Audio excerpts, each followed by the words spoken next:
close your eyes, just for a breath. Can you feel it? The world has stopped moving. The noise has faded. The sun has set. But inside you, inside, nothing has stopped at all. Your body is begging for rest, but your mind is still at your desk, still in that conversation, still holding everything you did wrong today, everything left undone, everything that might go wrong tomorrow. We were taught to work until we drop, to hustle, to push, to keep moving, but no one taught us how to stop. We lie down, but we carry the day with us. We close our eyes, but we grip the world even tighter. And tonight, like so many nights before, you're here, exhausted but awake, desperate for peace, but tangled in your own thoughts. Here's what the Buddha understood 2,500 years ago. Sleep isn't the problem. Holding on is. He didn't just teach meditation for monks in robes.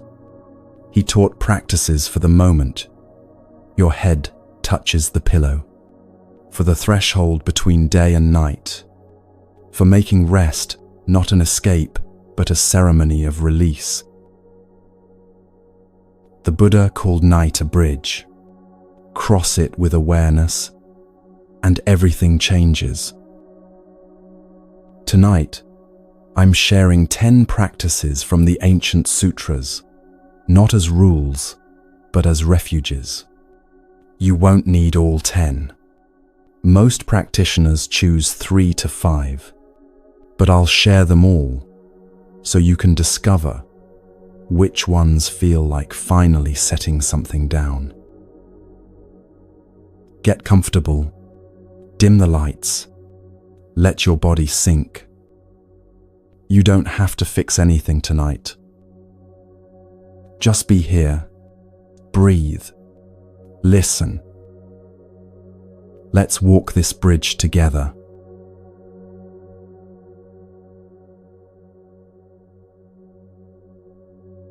Imagine this. You've just walked through your front door after one of those days. The kind where everything felt like too much. Traffic that tested your patience. Emails that wouldn't stop. Conversations that left you drained. You drop your bag, kick off your shoes, and for the first time in hours you exhale. Something shifts when you cross that threshold. The chaos stays outside. Inside is yours. Inside, you can finally stop performing. That feeling, that crossing from the world's demands into your own space, is what the Buddha understood about the human heart. We need sanctuary, not just physical walls, but something deeper, a place where we're held, where we can put everything down. In Buddhist monasteries, every single practice begins the same way. Before morning meditation, before evening chanting, before any teaching or study, monks take refuge. It's not a ritual they do because someone told them to. It's the doorway, the threshold they cross from the ordinary into the sacred, from scattered into gathered, from lost into found. This same practice, spoken by monastics for 2,500 years, works just as powerfully at your bedside. Because taking refuge isn't about religion. It's about homecoming. It's about saying to yourself, to the night, to whatever holds this existence, I've been carrying the world today. Now I'm setting it down. Now I remember what's true. Now I come home. The Buddha taught this as the first step of every spiritual act because he knew something essential about human consciousness. We get lost. We forget who we are beneath the roles we play. We become so entangled in doing that, we forget how to simply be. Taking refuge is the practice of remembering. And when you do this before sleep, you're drawing a line in your awareness that says, the day of striving is complete. The night of release begins now. This is why monks have done this for millennia. This is why it still works. Because the human heart hasn't changed. We still need to know we're safe to let go.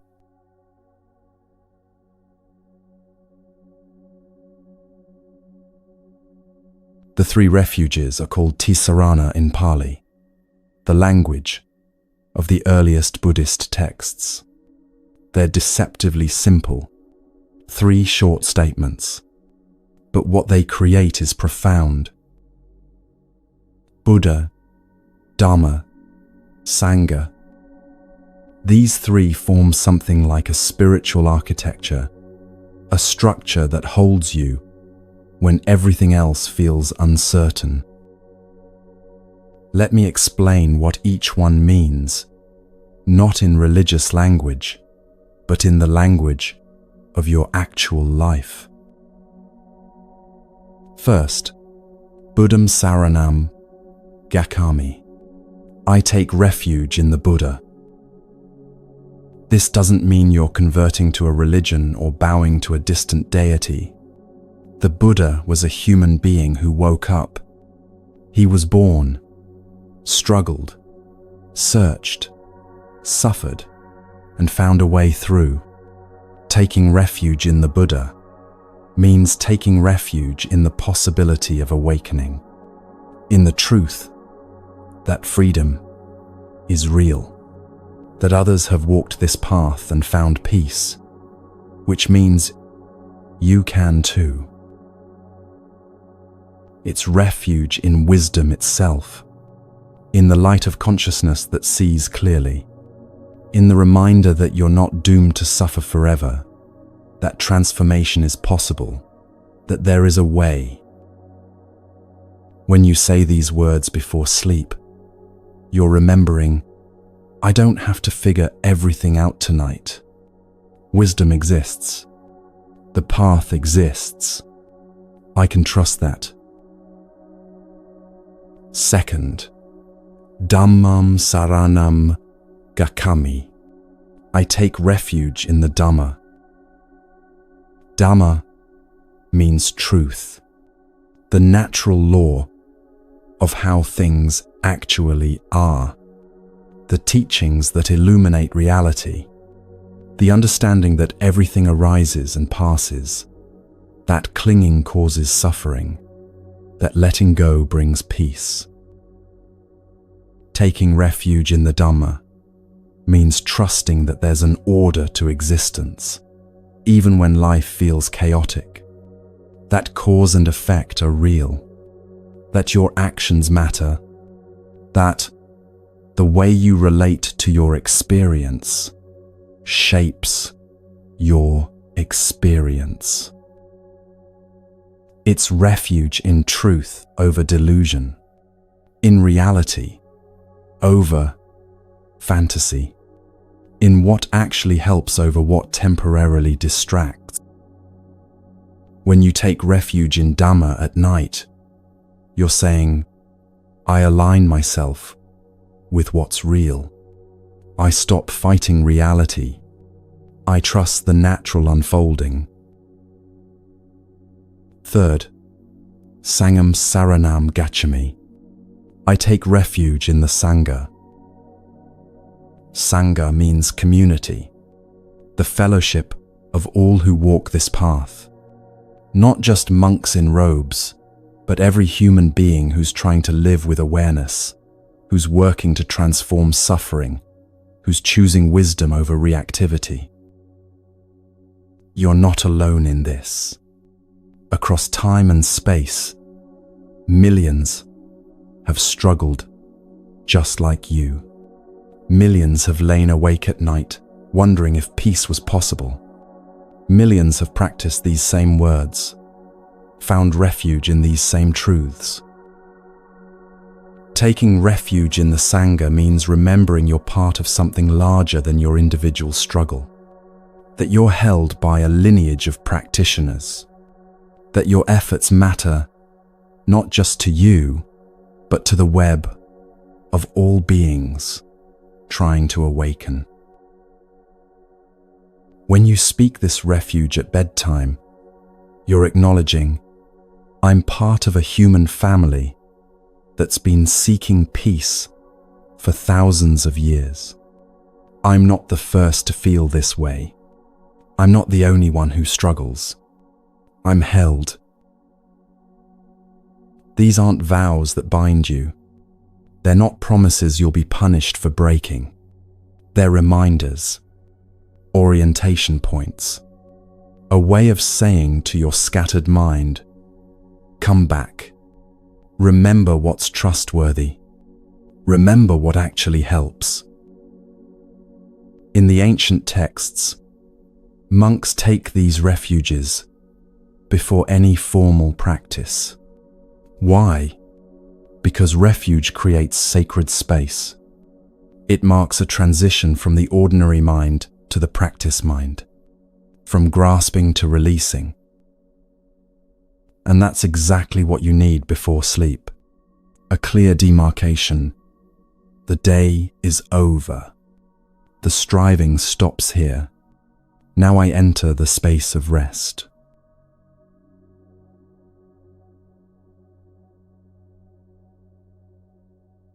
Here's how you do this.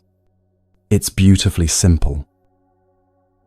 Sit on the edge of your bed, not lying down yet. Feet on the floor, spine naturally upright, but not rigid.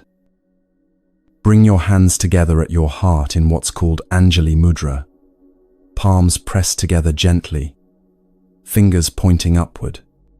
This hand position is used across Buddhist cultures as a gesture of respect, gratitude, and presence.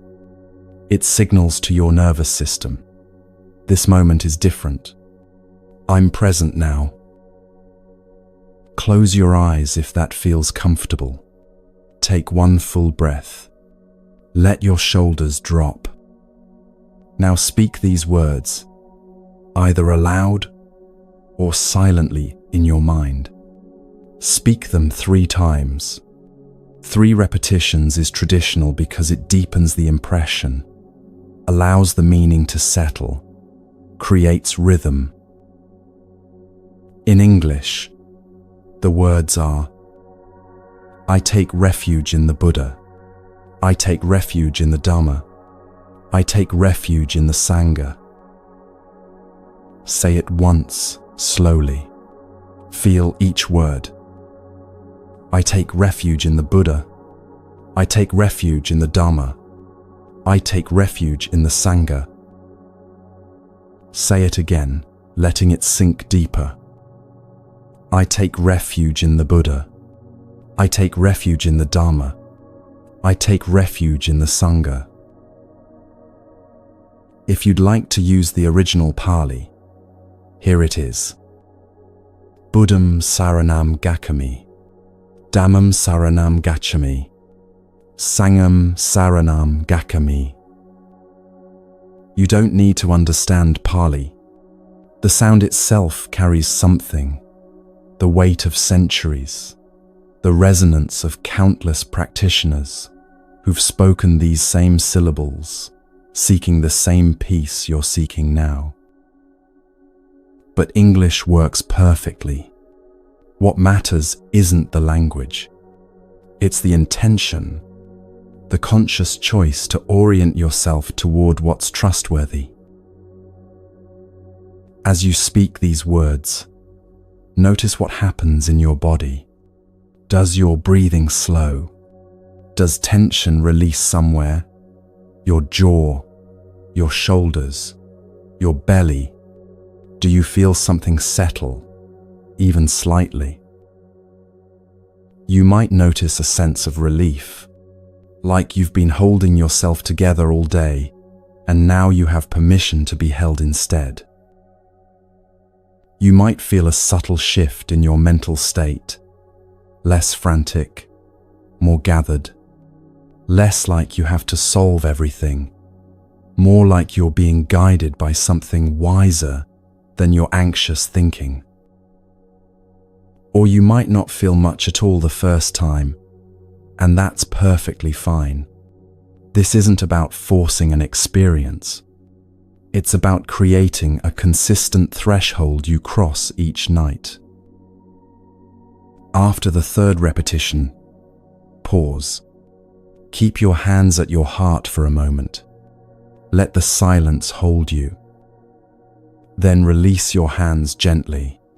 Take one more breath. The refuge is taken. The doorway is crossed. You've marked the beginning of your sacred rest.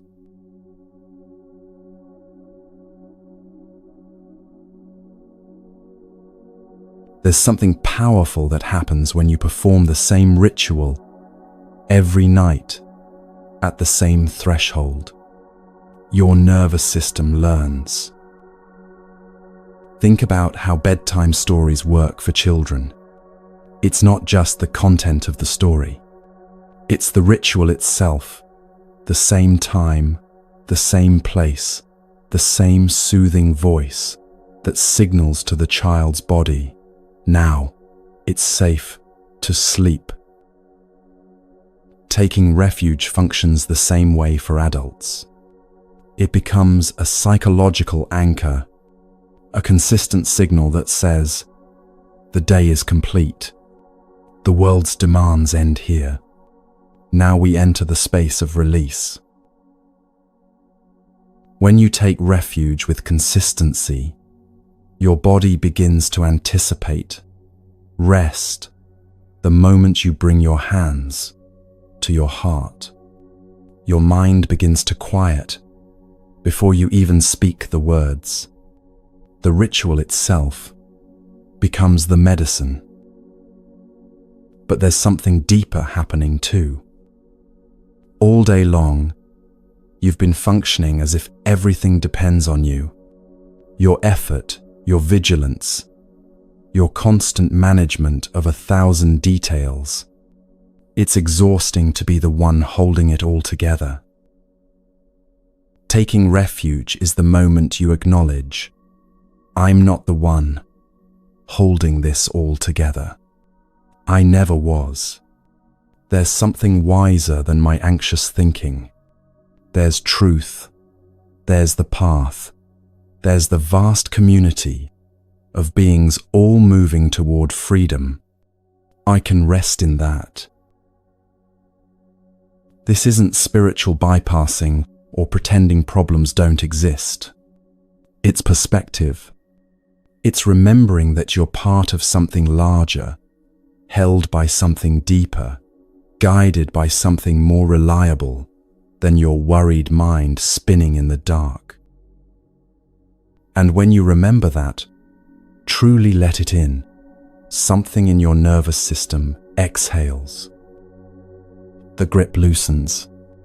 The hypervigilance softens. Sleep becomes possible not because you've escaped reality, but because you've returned to what's real. The refuge is taken. The doorway is crossed. You've marked the beginning of your sacred rest.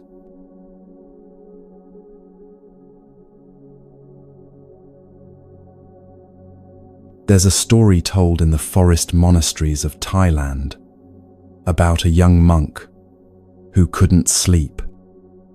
Every night, the same pattern.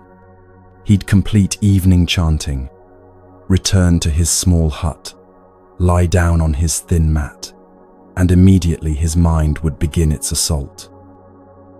The conversation where he'd been impatient with a visiting layperson, the meditation session where he'd been distracted, restless, counting the minutes until the bell rang, the moment during arms round when he'd felt irritation rise at a barking dog. Every small misstep replayed in vivid detail, every failure magnified in the darkness, his mind prosecuting him for not being further along the path. One evening, his teacher found him sitting outside his hut long after the others had gone to sleep.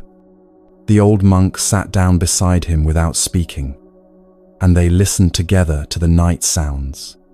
Insects whined through bamboo, distant frogs. Finally, the young monk confessed, "Ajahn, I review my day each night as we're taught, but it only makes me more agitated. I see my mistakes so clearly. How am I supposed to rest when I know how far I am from the path?" The teacher was quiet for a long time.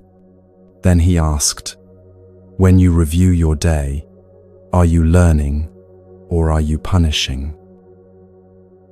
The young monk opened his mouth to answer, then closed it.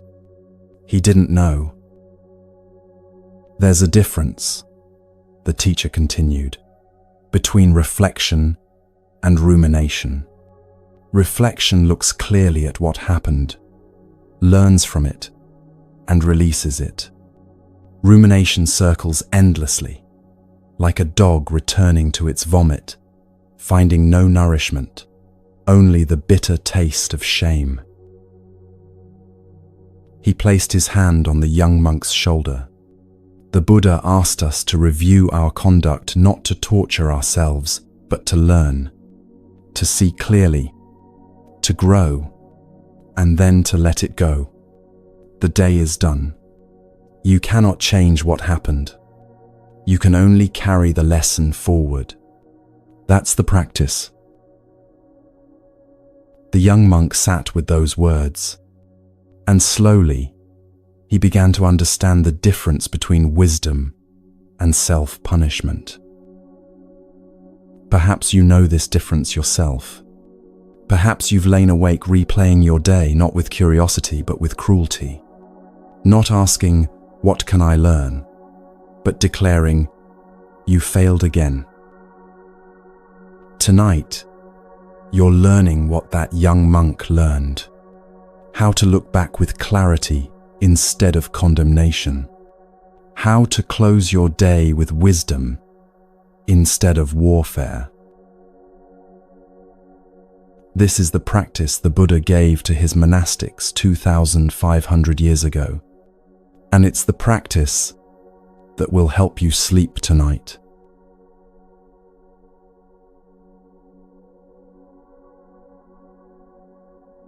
In the Theravada tradition, monks engage in daily reflection as part of their training in sila, ethical conduct, and mindfulness. This isn't optional or occasional. It's woven into the fabric of practice, as essential as meditation itself. The Pali term sometimes used for this is pakavekkhana, which means contemplation or review, but it's more commonly understood simply as wise reflection, the practice of looking back over your actions with honesty and learning. Why do this before sleep? Because unexamined actions become unconscious patterns. What you don't acknowledge, you're doomed to repeat. What you don't bring into awareness continues to operate in the shadows, shaping your behavior without your consent. The Buddha taught that our actions, in body, speech, and mind, create karma, Not karma in the sense of cosmic punishment, but karma as the simple truth of cause and effect. What you do matters. How you speak shapes reality. What you think becomes the soil in which your life grows. Daily reflection is the practice of tending that soil, of noticing what you've planted today, seeds of kindness or seeds of harm, seeds of wisdom or seeds of confusion, so you can choose more consciously tomorrow. In the Vinaya, the collection of texts governing monastic conduct, monks are instructed to regularly examine their actions against the precepts they've taken, not to generate guilt, but to maintain clarity, to catch small missteps before they become deep grooves of habit. The reflection follows 3 questions, simple but profound. First, what skillful actions did I take today? Skillful means kusala in Pali, actions that lead toward freedom, that don't cause harm, that arise from wisdom rather than reactivity. This might be a moment of patience when you wanted to snap, a kind word offered when you were tired, choosing to pause before speaking. Any moment where you aligned with your values rather than your impulses. This question isn't about pride or self-congratulation. It's about recognition, because what you acknowledge, you reinforce. When you notice the good you've done, you're training your mind to see possibilities for goodness, making those choices more likely tomorrow. Most of us are excellent at cataloging our failures and terrible at recognizing our victories. This question corrects that imbalance. Second, what unskillful actions did I take today? Unskillful means akusala, actions that arise from greed, hatred, or delusion, that cause harm to yourself or others, that move you away from freedom. The harsh words, the impatient gesture, the moment you acted from fear instead of wisdom. This question requires honesty, but not brutality. You're not looking for reasons to hate yourself. You're looking clearly at what happened so you can understand the conditions that led to it. Why did you snap at your partner? Were you hungry, tired, stressed from something earlier? Why did you waste 2 hours scrolling mindlessly? Were you avoiding something uncomfortable? The Buddha taught that understanding leads to freedom. When you see clearly why you acted unskillfully, you can address the root cause, rather than just feeling bad about the symptom. Third, what did I learn today? This is the question that transforms reflection from inventory into wisdom. It asks, given what happened today, the skillful and the unskillful, the easy and the difficult, what do I understand now that I didn't this morning? Maybe you learned that you need to eat lunch before making important decisions. Maybe you learned that you're more patient than you thought. Maybe you learned that a certain person or situation consistently triggers reactivity, and you need a strategy for managing that. This question moves you from judgment to growth, from I'm bad to I'm learning, and that shift changes everything. In the monastic tradition, this reflection isn't done once in a while, when you feel like it. It's daily practice, as consistent as brushing your teeth.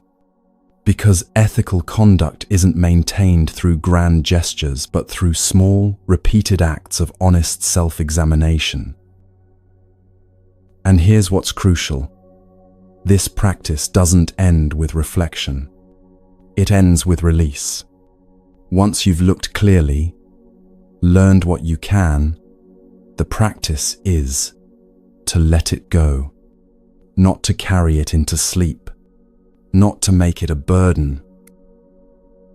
The day is complete. You've harvested its lessons. Now you rest.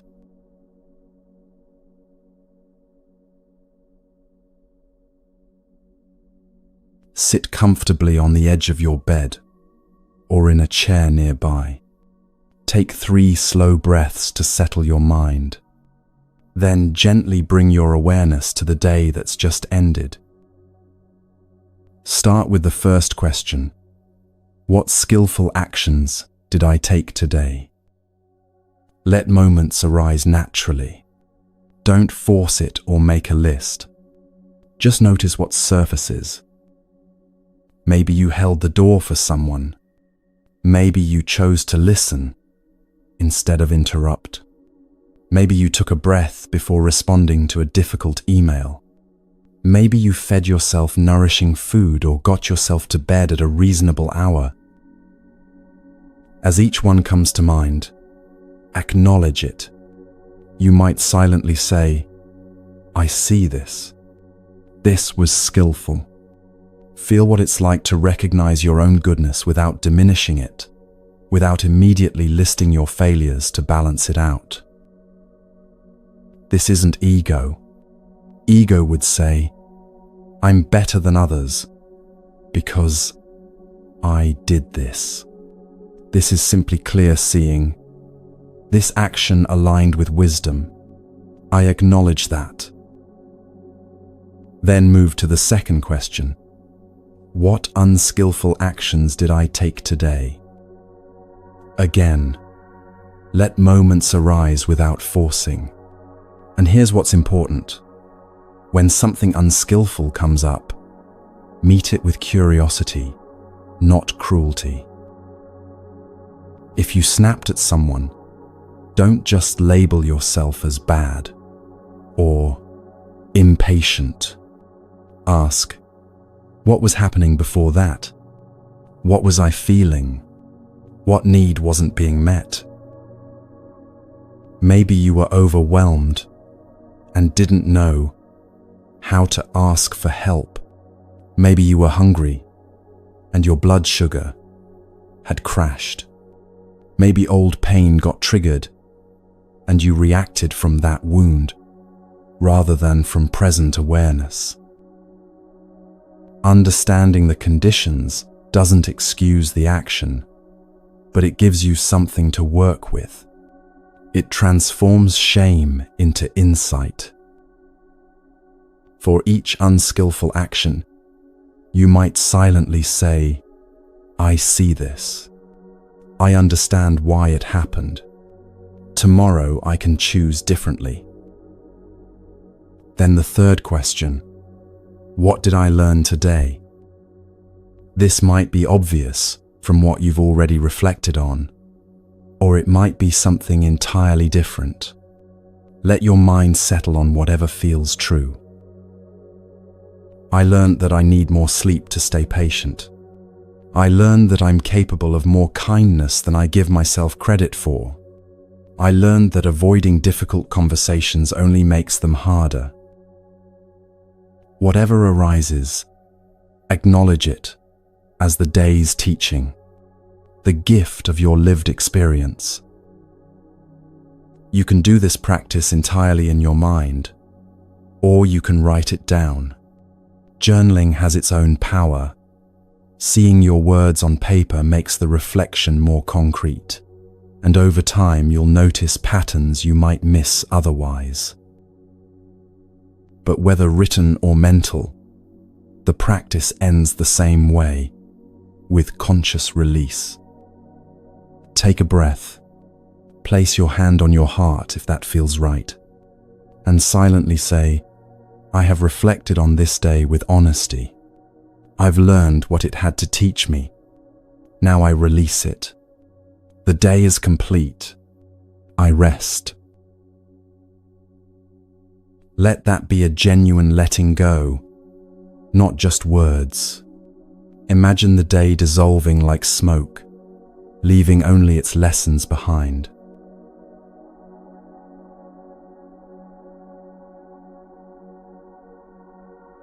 Let's walk through this with a real example. Imagine you had a stressful day at work. A project went wrong.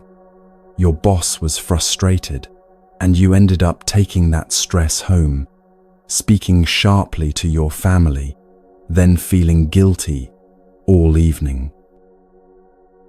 During your reflection, you ask the first question, what skillful actions did I take? You remember that when the project first started going wrong, you didn't panic. You gathered the team, calmly identified the problem, and worked together to find a solution. You also remember that before bed, you apologized to your family for your sharp words. You acknowledged your mistake. These were skillful. You recognized them. Second question, what unskillful actions did I take? You spoke harshly to people you love. You carried work stress into your home without pause or transition. You spent the evening replaying the work situation obsessively instead of being present. But instead of just feeling bad about this, you ask, why? What were the conditions? You realize you didn't eat lunch. You were running on empty, physically and emotionally. You also realize you have a pattern of absorbing others' frustration as if it's your fault, even when it's not. This is insight, not judgment. Third question, what did I learn? You learned that you need to protect your lunch break, even when things get busy. You learned that you need a transition ritual. When you come home, maybe a few minutes sitting in the car, or a short walk, to separate work from family time. You learned that you're still working on not taking others' emotions personally. These are real lessons, practical wisdom harvested from a difficult day. Now you release it, not by pretending it didn't happen, but by trusting that you've learned what you needed to learn. Tomorrow, you can do better because of what today taught you. This is how reflection prevents rumination. Rumination circles without purpose, finding no exit, generating only suffering. Reflection looks clearly, learns, and moves forward.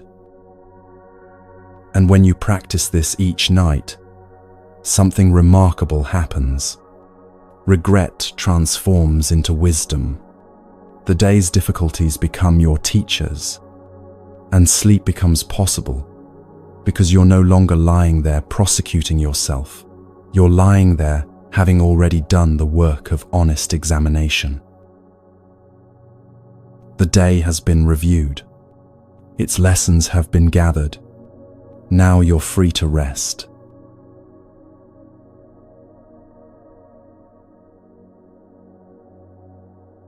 In the early days of the Buddha's Sangha, there was a monk who carried a terrible secret. He'd broken one of the training rules, not catastrophically, but enough that it gnawed at him. Every time he sat to meditate, the memory surfaced. Every time he chanted with his fellow monks, he felt like a fraud. Every night, lying on his mat, the weight pressed down on his chest until he couldn't breathe properly. For weeks, he said nothing. He told himself he'd work through it on his own, that confession would be humiliating, that he could simply be more careful going forward. But the secret didn't dissolve with time. It grew heavier. Finally, he approached his teacher after the evening meal. His hands were shaking. "Bhante, I need to confess something. I broke the rule about eating after noon. I was hungry and weak, and I took food when I shouldn't have. I've been carrying this for 3 weeks." The teacher looked at him with such gentleness that the monk nearly wept. "Thank you for telling me," the teacher said. "The rule was broken 3 weeks ago, but every day you carried it in silence. You broke something else, your own peace. Now you've spoken it. Now you're free." The teacher had him recite a simple acknowledgement, prescribed a minor act of restoration, and that was all. The monk walked back to his hut, and for the first time in weeks, he could breathe. That night, he slept deeply. There's an even more powerful story in the Buddhist texts about a man named Angulimala. Before he met the Buddha, he was a serial killer who wore a garland of his victims' fingers around his neck. 999 people had died by his hand. When he encountered the Buddha walking calmly through the forest where everyone else fled in terror, something broke open in him. He couldn't outrun the Buddha no matter how hard he tried. And when he finally stopped, exhausted and confused, the Buddha simply said, "I have stopped, Angulimala. Now you stop too." Angulimala fell to his knees. In that moment, he saw clearly what he'd become, the ocean of suffering he'd created. The weight of it could have crushed him.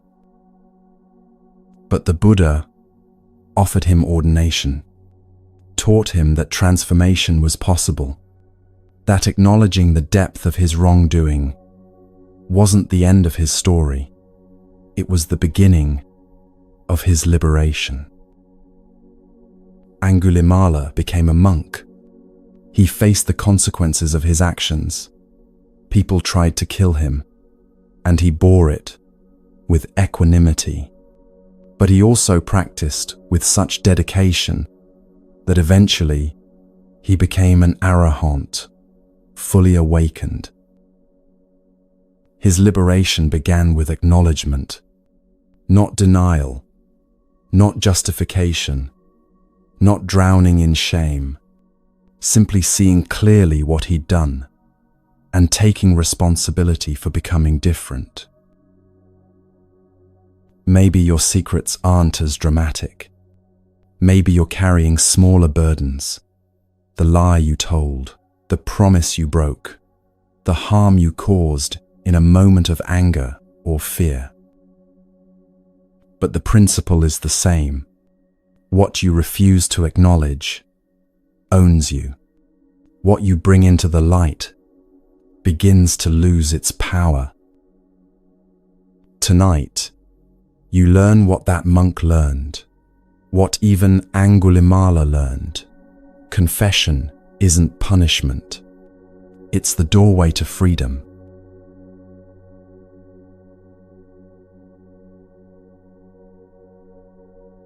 In Buddhist training, particularly in the Vinaya, the monastic code, there's a practice called Patidesaniya, which means acknowledgement or confession.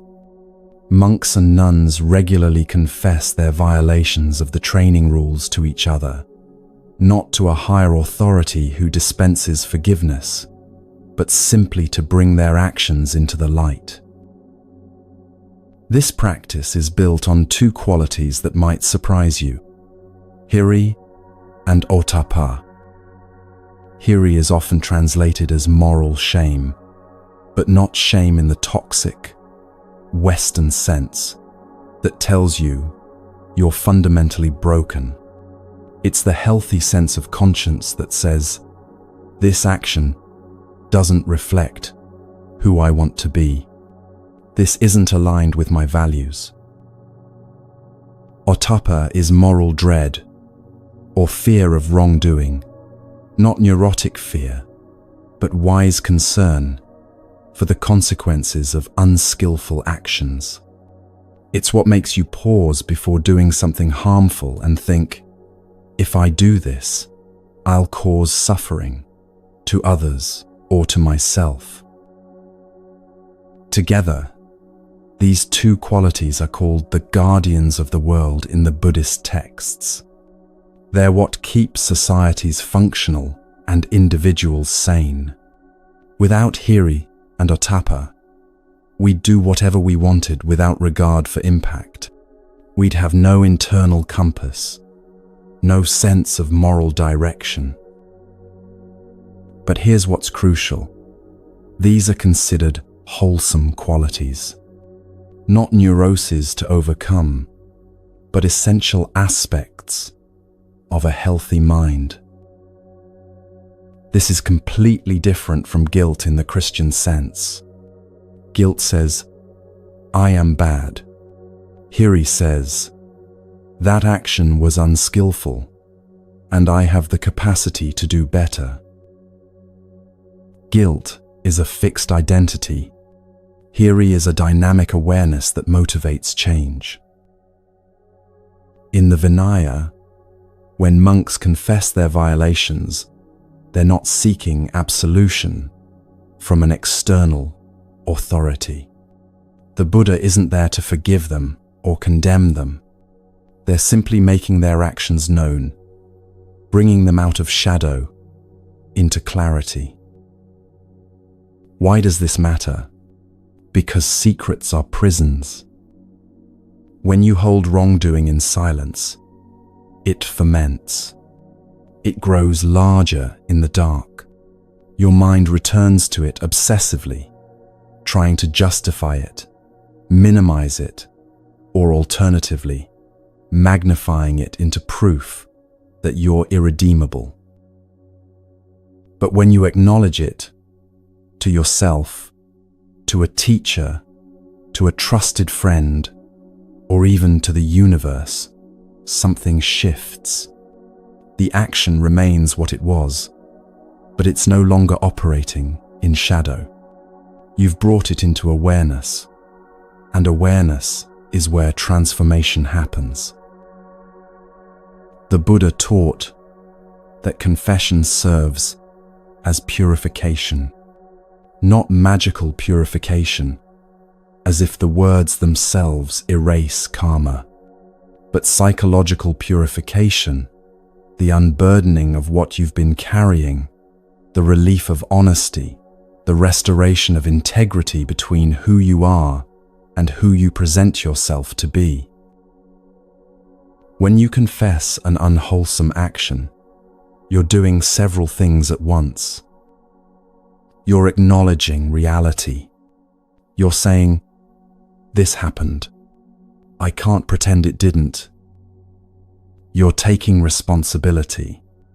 You're saying, I did this, not circumstances, not other people, me. You're clarifying your values. You're saying, this action violated something I care about. I see the gap between my values and my behavior, and I want to close that gap. And you're opening the door to change, because you can't transform what you won't acknowledge. This isn't about flagellation or endless self-recrimination. The Buddha explicitly warned against that. Remorse is useful only insofar as it motivates change. Beyond that point, it becomes another form of clinging, another way the ego tries to maintain itself through drama. The practice is simple. Acknowledge, learn, release. Acknowledge what you did. Learn from it so you don't repeat it. Release it so you're not carrying it into tomorrow. This is confession as the Buddha taught it, not punishment, but purification, not condemnation, but clarity, not the end of your worth, but the beginning of your integrity.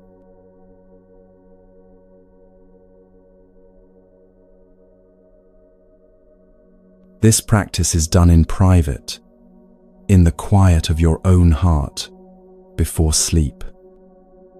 Sit comfortably, take a few breaths to settle, then bring to mind something you did today or recently that you're carrying as a burden. It doesn't have to be dramatic. Maybe you lied about something small. Maybe you were cruel in a way you're not proud of. Maybe you broke a commitment to yourself or someone else. Maybe you acted from fear instead of integrity. Whatever it is, let it surface without pushing it away. Now, speak it silently or aloud, whichever feels more true for you. Use simple, clear language. I acknowledge that I caused harm when I spoke harshly to my partner this morning. I acknowledge that I lied to my colleague about why I missed the deadline. I acknowledge that I was unkind to myself today, and that unkindness affected how I treated others. Don't elaborate or justify. Don't explain all the reasons why you did it, or how the other person was partly responsible too. Just state what happened clearly and honestly. Then say, I accept responsibility for this action. I understand that it caused suffering. I commit to learning from it and doing better. That's it. That's the confession. You're not confessing to a priest or a guru who will tell you whether you're forgiven. You're confessing to truth itself, to reality, to the part of you that knows what integrity looks like and wants to live in alignment with it. If the wrongdoing was toward another person and it's appropriate to apologize directly, do that tomorrow. But for now, the practice is internal acknowledgement. As you speak these words, notice what happens in your body. You might feel a softening in your chest, a release of tension you didn't realize you were holding, a sense of relief, like setting down something heavy. That relief is real. It's not just emotional, it's physiological. When you stop using energy to hide from yourself, that energy becomes available for rest. After the acknowledgement, take one more breath and consciously release it. Imagine the action dissolving, not erased from history, but released from your grip. You might say, I have acknowledged this. I have learned from it. Now I let it go.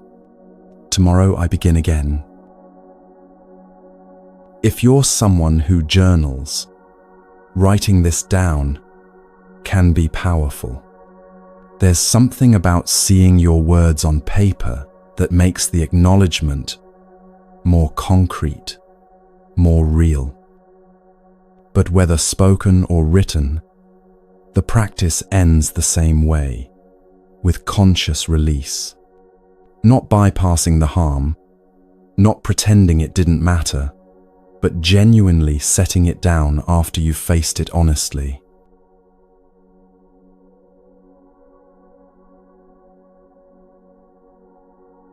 There's a reason confession helps you sleep. When you're carrying unacknowledged wrongdoing, your nervous system knows it. even when your conscious mind tries to suppress it. There's a subtle background tension, a hypervigilance, a sense that you're hiding something even from yourself. That tension is incompatible with deep rest. Your body can't fully relax when part of your mind is working overtime to keep secrets, to maintain a false narrative, to defend against the truth you're trying not to see. But when you acknowledge what happened, when you bring it into the light with honesty and take responsibility without drowning in shame, something releases. The energy that was bound up in hiding becomes available for healing. The tension that was keeping you vigilant dissolves. Your nervous system receives the message. We're not running anymore. We're not hiding. We can rest now. This is why the Buddha taught confession as part of regular practice, not to make people feel bad, but to prevent the accumulation of hidden burdens that become unbearable over time. Small acknowledgements prevent large collapses. Regular honesty prevents the buildup of shame. And when you practice this before sleep, you're not just unburdening yourself for tonight. You're establishing a pattern. I don't carry my mistakes into tomorrow. I face them today, learn from them, and move forward lighter. Tomorrow becomes a fresh start, not a continuation of yesterday's burden. And that possibility of renewal, the chance to begin again with clarity, is one of the greatest gifts Buddhist practice offers.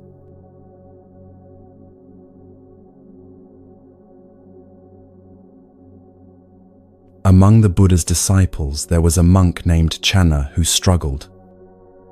He was intelligent, capable, but also arrogant and difficult. He quarreled with his fellow monks. He refused correction.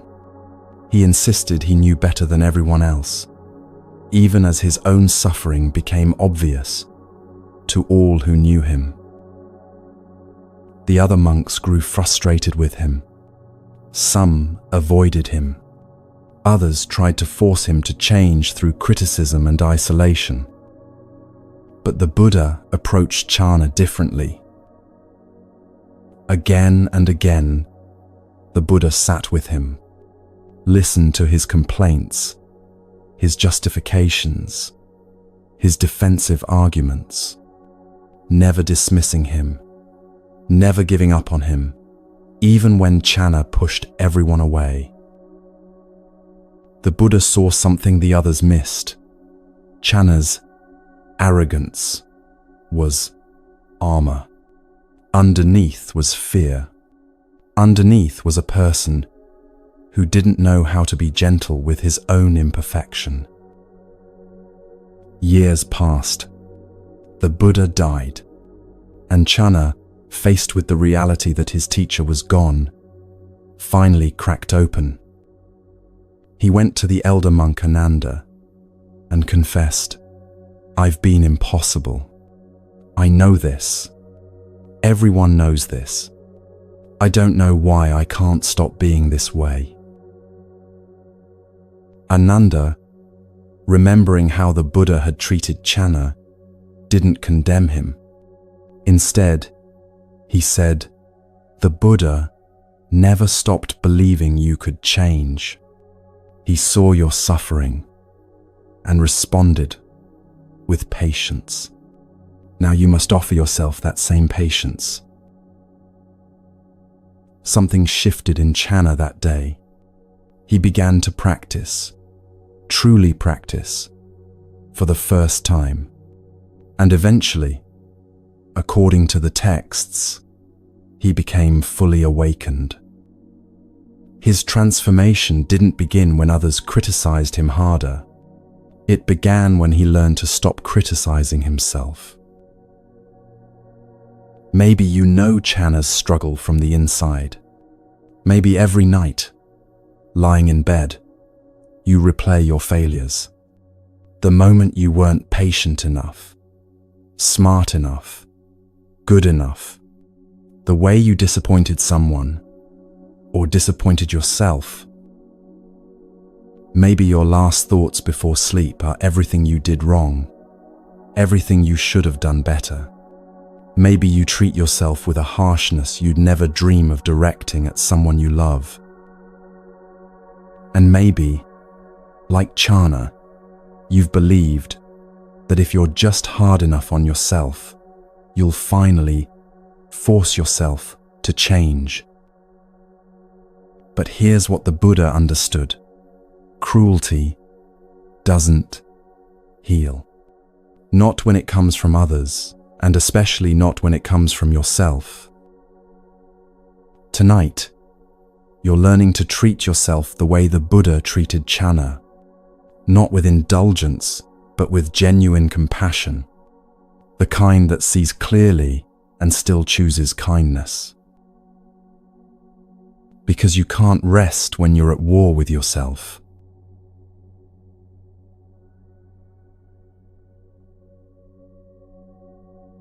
In Buddhist practice, karuna, compassion, is one of the 4 Brahma Viharas, the divine abodes of the heart. It's traditionally taught as compassion for the suffering of others. But there's a teaching, often attributed to the Buddha, that says, you yourself, as much as anybody in the entire universe, deserve your love and affection. The spirit of this runs throughout the Buddha's teachings, because he understood something essential. You can't genuinely offer compassion to others if you're withholding it from yourself. If you treat yourself with contempt, you'll eventually treat others with contempt, even if you hide it under the performance of kindness. If you can't forgive yourself for being human, you'll find it impossible to truly forgive others. Self-compassion isn't selfishness. It's not saying I'm perfect or I don't need to change. It's saying I'm learning, I'm imperfect and always will be. And that's not a problem to punish. It's a condition to work with skillfully. In achievement-driven societies, we've developed a belief that self-criticism is productive. That if we're not constantly judging ourselves, maintaining impossible standards, we'll become lazy or complacent. But research and the Buddha's 2,500-year-old teachings tell a different story. Self-criticism activates the threat defense system in your brain. It floods you with cortisol, the stress hormone. It puts your nervous system on high alert, as if you're being attacked. Which, in a sense, you are. You're attacking yourself. And when your nervous system is in threat mode, several things happen.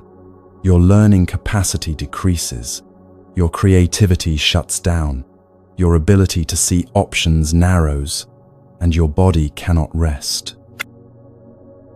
You literally cannot sleep deeply when you're treating yourself as the enemy. The Buddha taught the middle way, the path between extremes. Applied to self-relationship, this means avoiding 2 traps. The first trap is self-indulgence, excusing harmful behavior, avoiding responsibility, pretending you're fine when you're actually causing damage. This isn't compassion, it's denial. The second trap is self-punishment, treating yourself with cruelty, holding yourself to impossible standards, believing that suffering is what you deserve. This isn't discipline, it's violence. The middle way is clear-eyed honesty, combined with genuine care. It's saying, I see where I fell short today. I acknowledge the harm I caused, and I'm committed to learning and growing. But I'm not going to torture myself about being imperfect. That torture doesn't help anyone. This is what the Buddha modeled with Channa and countless others. He saw their struggles clearly, didn't minimize them, didn't pretend they weren't problems, but he also didn't abandon them or crush them with judgment. He held them with patience while they learned. And that's what you're learning to do for yourself tonight. To hold yourself with patience while you learn. To recognize that you're a work in progress. And that's exactly as it should be. Because change happens through safety, not threat. Growth happens through encouragement, not punishment. You become who you're capable of being, not by hating who you are, but by caring for yourself enough to want to grow. Self-criticism before sleep is particularly harmful because it programs your subconscious with messages of unworthiness, just as you're entering the state where those messages sink deepest. Your last thoughts before sleep matter. They shape the quality of your rest and the lens through which you'll see tomorrow. If your last thoughts are, I'm not good enough, I failed again, you're going to sleep carrying those as truth. You're going to wake up already defeated. But if your last thoughts are, I'm learning, I'm doing my best, tomorrow I'll try again, you're going to sleep, held by possibility, instead of crushed by judgment. And that changes everything.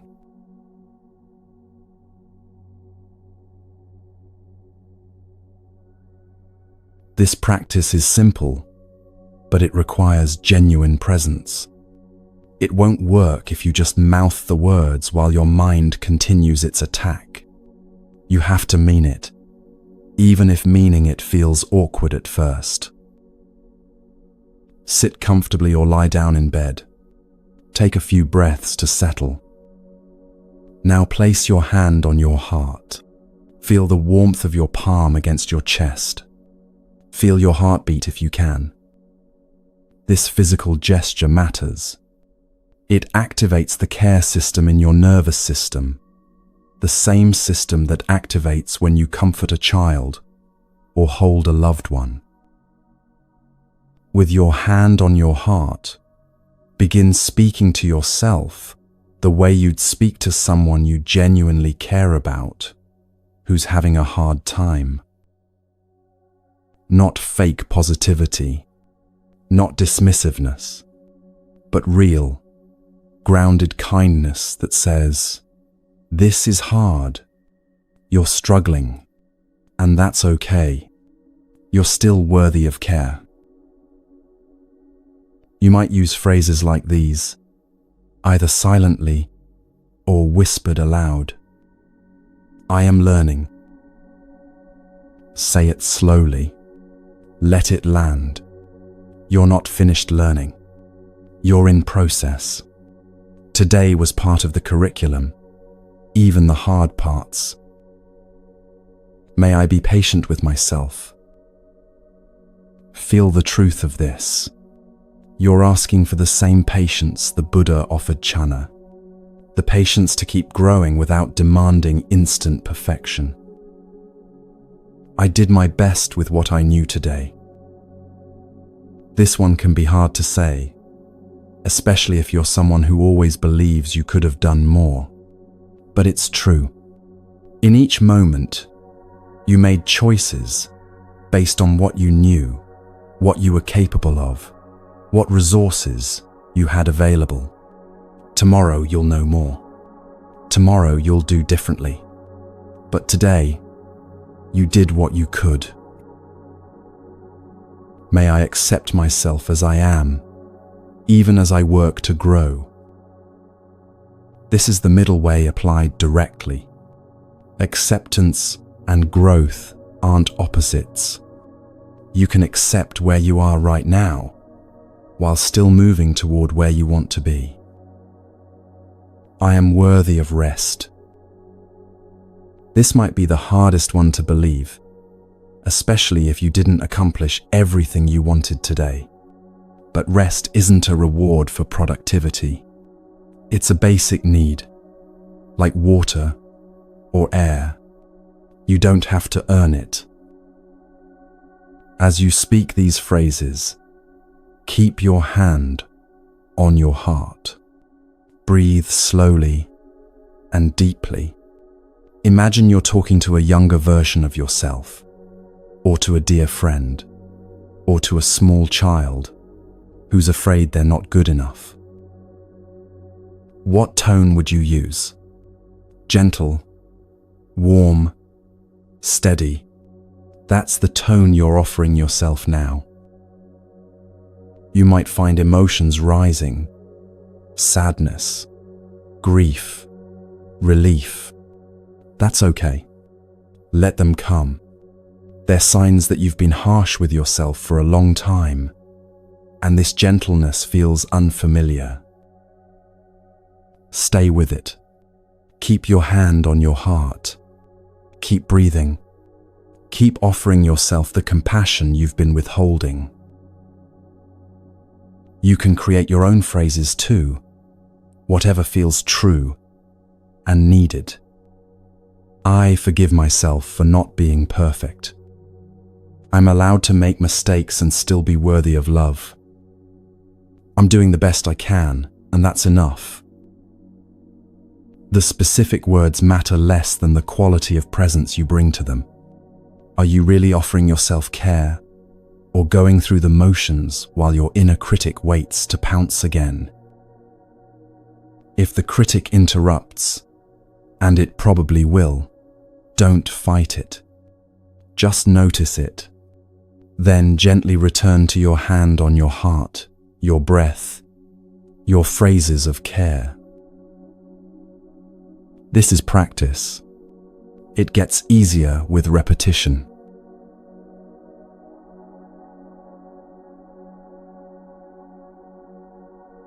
Something remarkable happens when you practice self-compassion regularly before sleep. Research shows that people who treat themselves with kindness experience less anxiety, less depression, better emotional resilience, and yes, better sleep quality. But the Buddha knew this 2,500 years before the research confirmed it. When you stop fighting yourself, your nervous system can finally stand down. The constant vigilance, the hyper-awareness of every flaw, the endless prosecution, it all requires enormous energy.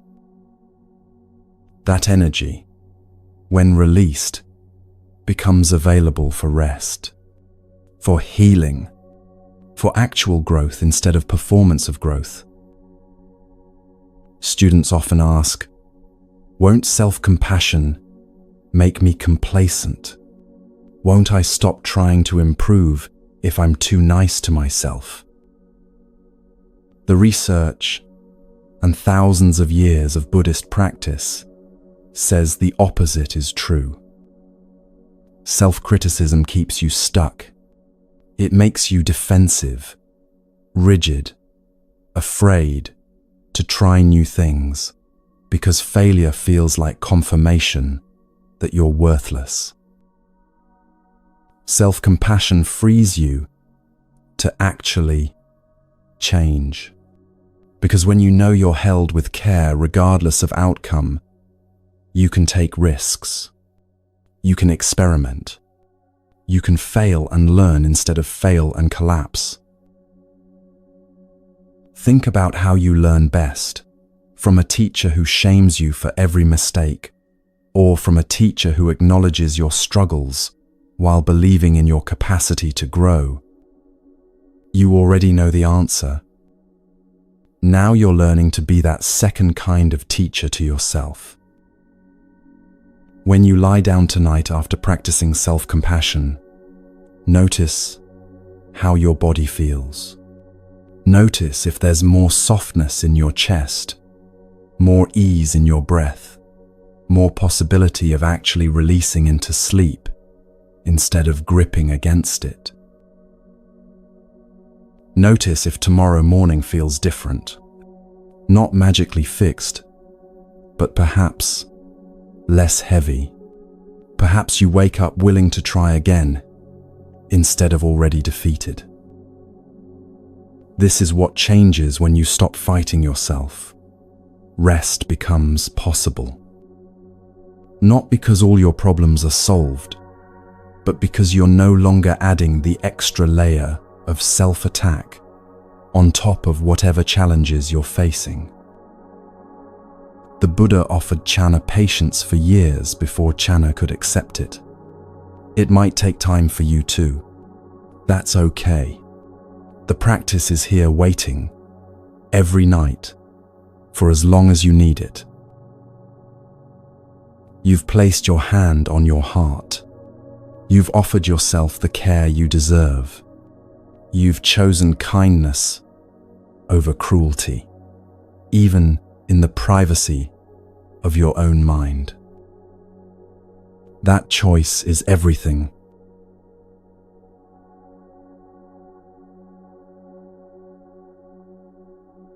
There's a story rarely told about a lay practitioner in ancient India who came to visit the Buddha.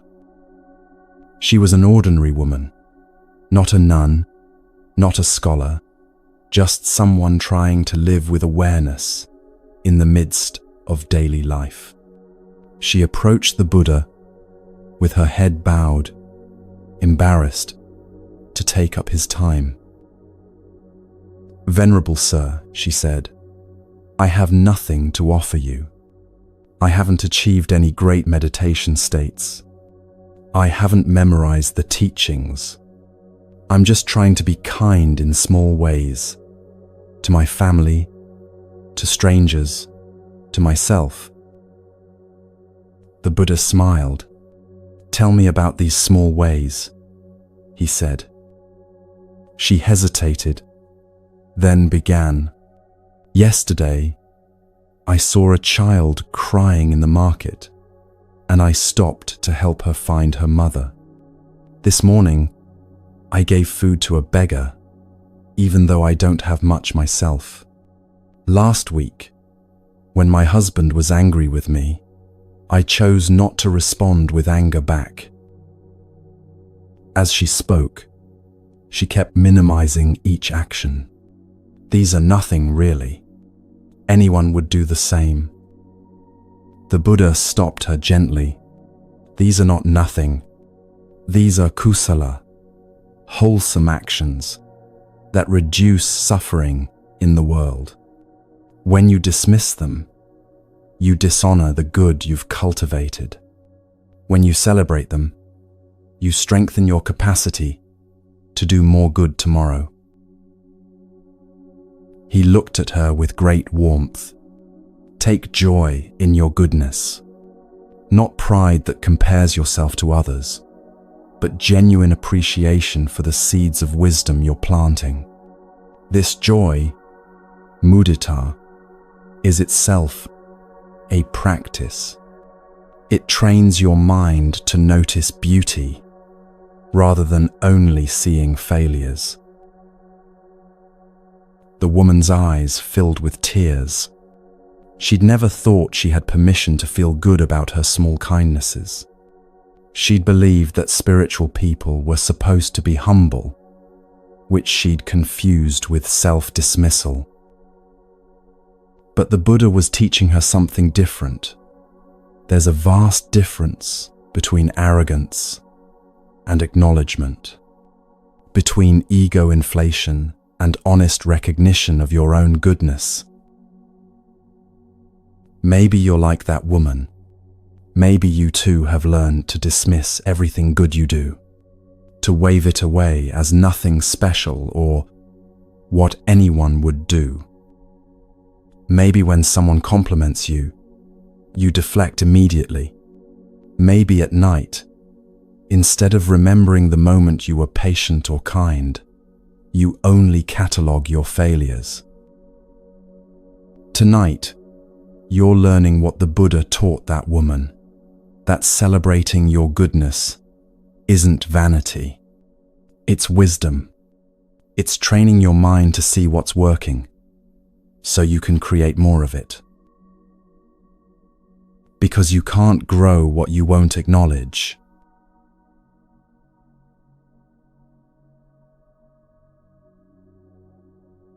Mudita is the third of the 4 Brahmaviharas, the divine abodes of the heart that the Buddha taught as essential practices.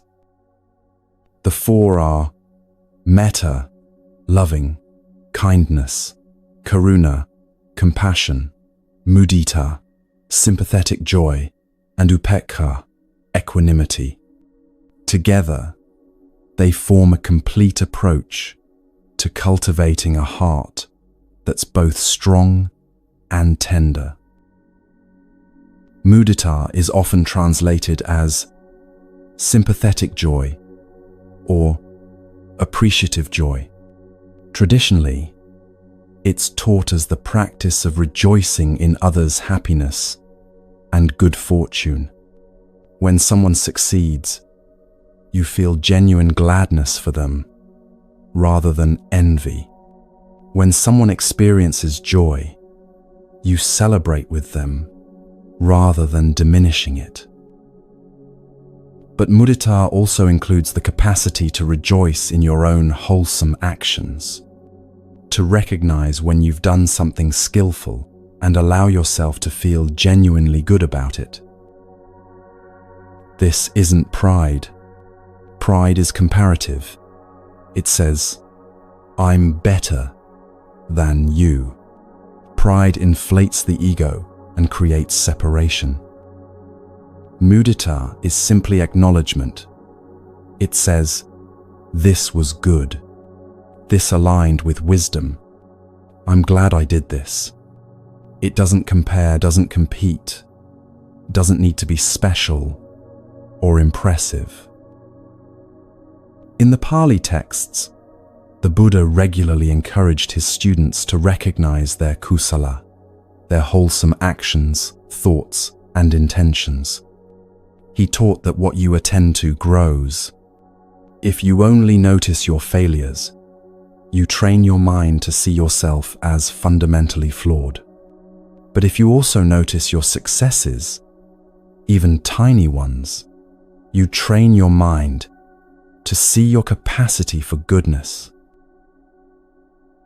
This isn't about becoming delusional or avoiding necessary self-reflection. You've already practiced that in the earlier rituals. Honest examination of both skillful and unskillful actions. Mudita comes after that honesty. It's the practice of allowing yourself to actually feel good about the good you've done, instead of immediately moving on to the next criticism. Why do we resist this? Why is it so hard for many of us to celebrate our own goodness? Sometimes it's cultural conditioning. We've been taught that talking about our accomplishments is boastful, so we've overcorrected, and now we can't even privately acknowledge our own growth. Sometimes it's fear. If we let ourselves feel good about who we're becoming, we might stop trying to improve. We might become complacent. Sometimes it's unworthiness. Deep down, we don't believe we deserve to feel good about ourselves. We've internalized the message that we're fundamentally not enough, so any evidence to the contrary must be dismissed. But the Buddha taught something radically different. He taught that recognizing your wholesome actions isn't optional. It's essential to the path. In the Vitakkasanthana Sutta, he speaks about replacing unwholesome thoughts with wholesome ones. And one way to do this is to consciously recall and rejoice in your past good actions. To let the warmth of remembering your kindness, your patience, your effort counteract the cold criticism that dominates so much mental space. This practice of mudita before sleep serves a specific purpose. It ensures you're not going to bed marinating in negativity. It creates balance.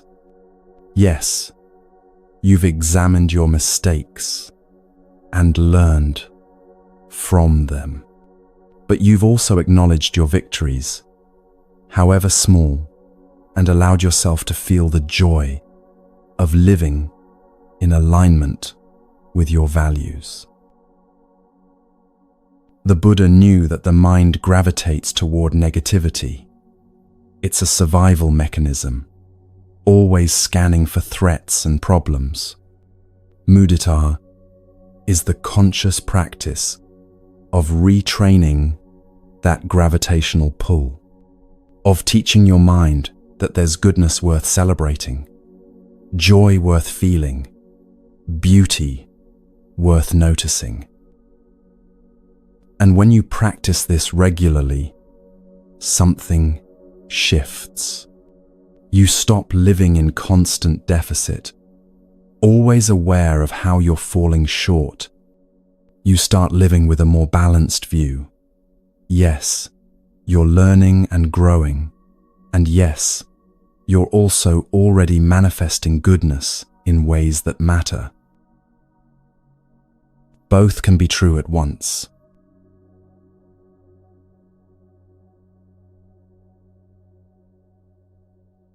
Lie down or sit comfortably in bed. Take a few breaths to settle into the present moment. Now bring your attention to today, not the whole day, just today, and ask yourself this simple question: what good did I do? Let moments arise naturally. Don't force it. Don't make a list you're obligated to complete. Just notice what surfaces when you genuinely ask the question with openness and curiosity. Maybe you woke up when the alarm went off, instead of hitting snooze repeatedly. That took discipline. That was you choosing to honor your commitments. Maybe you ate something nourishing instead of just grabbing whatever was convenient. That was you caring for your body. Maybe you smiled at the cashier at the store. That tiny moment of warmth might have been the only kindness that person received all day. Maybe you took a breath before responding to someone who irritated you. That pause was wisdom. That was you choosing awareness over reactivity. Maybe you chose to drink water instead of another coffee. Maybe you called a friend who was struggling. Maybe you did the dishes even though you were tired. Maybe you were patient with yourself when you made a mistake. These don't have to be impressive. They don't have to be worthy of a medal or recognition. They just have to be true moments where you chose something wholesome over something harmful, or where you manifested kindness, wisdom, or care. As each moment comes to mind, don't just catalogue it and move on. Actually pause with it. Let yourself feel it. Place your hand on your chest if that helps. As you remember that moment of goodness, notice if there's any warmth that arises in your heart, any softness, any quiet satisfaction. That's mudita. That's the joy of recognizing your own alignment with wisdom. You might silently say, "I'm glad I did that. That was good. That mattered." Let yourself really receive that acknowledgement. Don't diminish it with "but" or It wasn't much, or anyone would have done the same. Just let it be good. Just let it count. If resistance comes up, if that voice says, "This is silly," or "You don't deserve to feel good about yourself," notice that voice. Thank it for trying to keep you humble, and then gently return to the practice of celebrating your goodness anyway. After you've acknowledged several of your own wholesome actions, you can expand the practice. Think about good things others did today.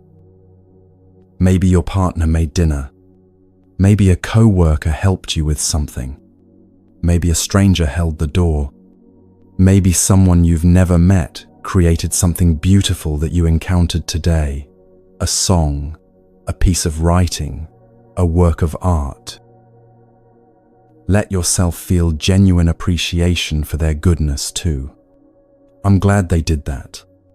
That was beautiful. That added light to the world.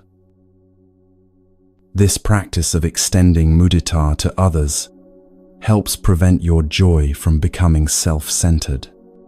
You're not celebrating yourself in isolation. You're celebrating the presence of goodness wherever it appears, including in you. As you lie there, having reviewed these moments of wholesome action, yours and others, notice how your body feels. Is there more ease? More softness? More warmth? This is what it feels like to go to bed with appreciation instead of criticism, with acknowledgement instead of dismissal, with joy instead of judgment. Let that warmth be what you carry into sleep.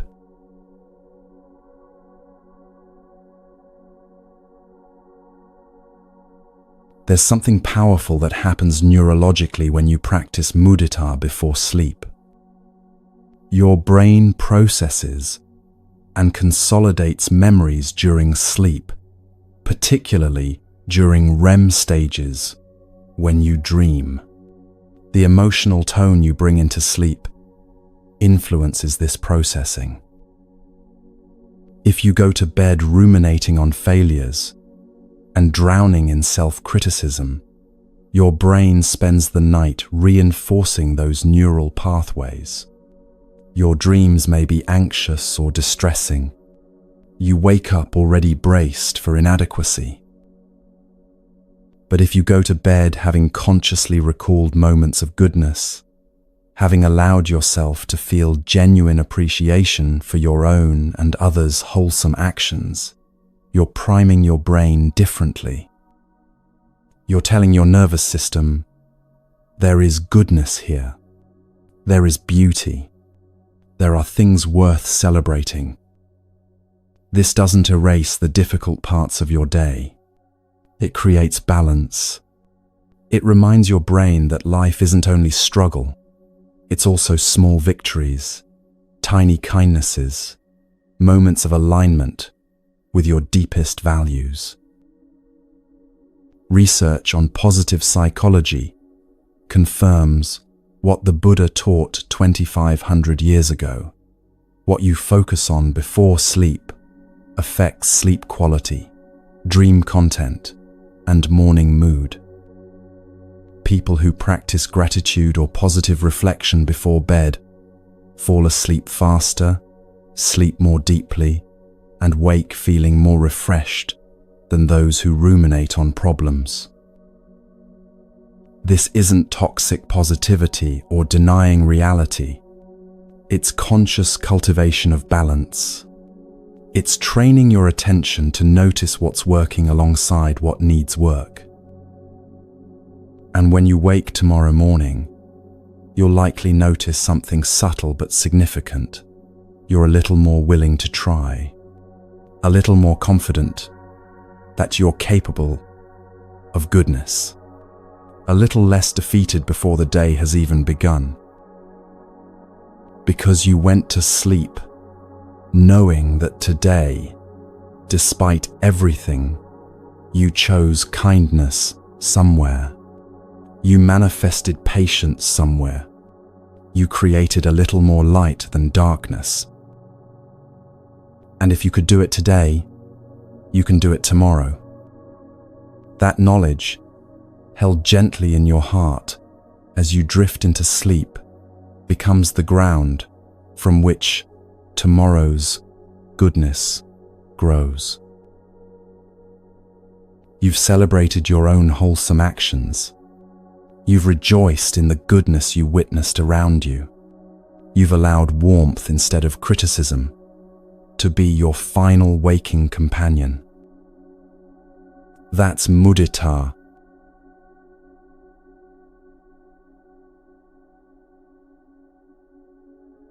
In the early days of the Buddha's teaching, a group of monks went into a dense forest to practice meditation during the rainy season retreat. The forest was remote, perfect for solitude and deep practice. But something was wrong. At night, strange sounds filled the darkness. Branches cracked without wind. Shadows moved where nothing should have been. Some monks reported seeing terrifying figures. Spirits of the forest, they said, angry at the intrusion. Fear spread through the group. No one could meditate. No one could sleep. They were exhausted, jumping at every sound, their nervous systems locked in constant vigilance. After weeks of this, they returned to the Buddha and explained what had happened. They asked to be sent somewhere else to complete their retreat. The Buddha listened carefully. Then he taught them something that would become one of the most important practices in all of Buddhism, the Metta Sutta, the discourse on loving kindness. He instructed them to return to the same forest. But this time, before entering, they were to fill their hearts with metta, boundless, loving kindness toward all beings, including whatever dwelled in that forest. The monks were uncertain, but they trusted their teacher. They went back, and this time, everything changed. As they walked into the forest radiating metta, the atmosphere shifted. The hostile presence dissipated.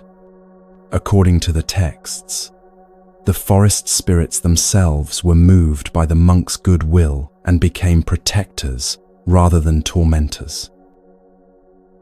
But whether you believe in forest spirits or not, the psychological truth is undeniable. When the monks changed their internal state from fear to loving kindness, their entire experience transformed. They could practice, they could sleep. What had been a place of terror became a place of profound peace. Maybe you don't live in a haunted forest, but maybe you lie down each night in a haunted mind. Maybe the voices that keep you awake aren't external spirits, but internal ones. Anxiety about tomorrow, anger about today, worry about people you love, resentment toward people who've hurt you. Tonight, you're learning what those monks learned. The antidote to inner chaos isn't more fear. It's not stronger defenses. The antidote is metta, loving kindness so vast it disarms the threat, so genuine it transforms the atmosphere of your own consciousness. When you fill your heart with metta before sleep, you're not pretending problems don't exist. You're changing the field in which those problems arise. The monks went back to that forest and practiced deeply. Tonight, you return to your own inner forest and learn to meet whatever lives there with the same boundless kindness.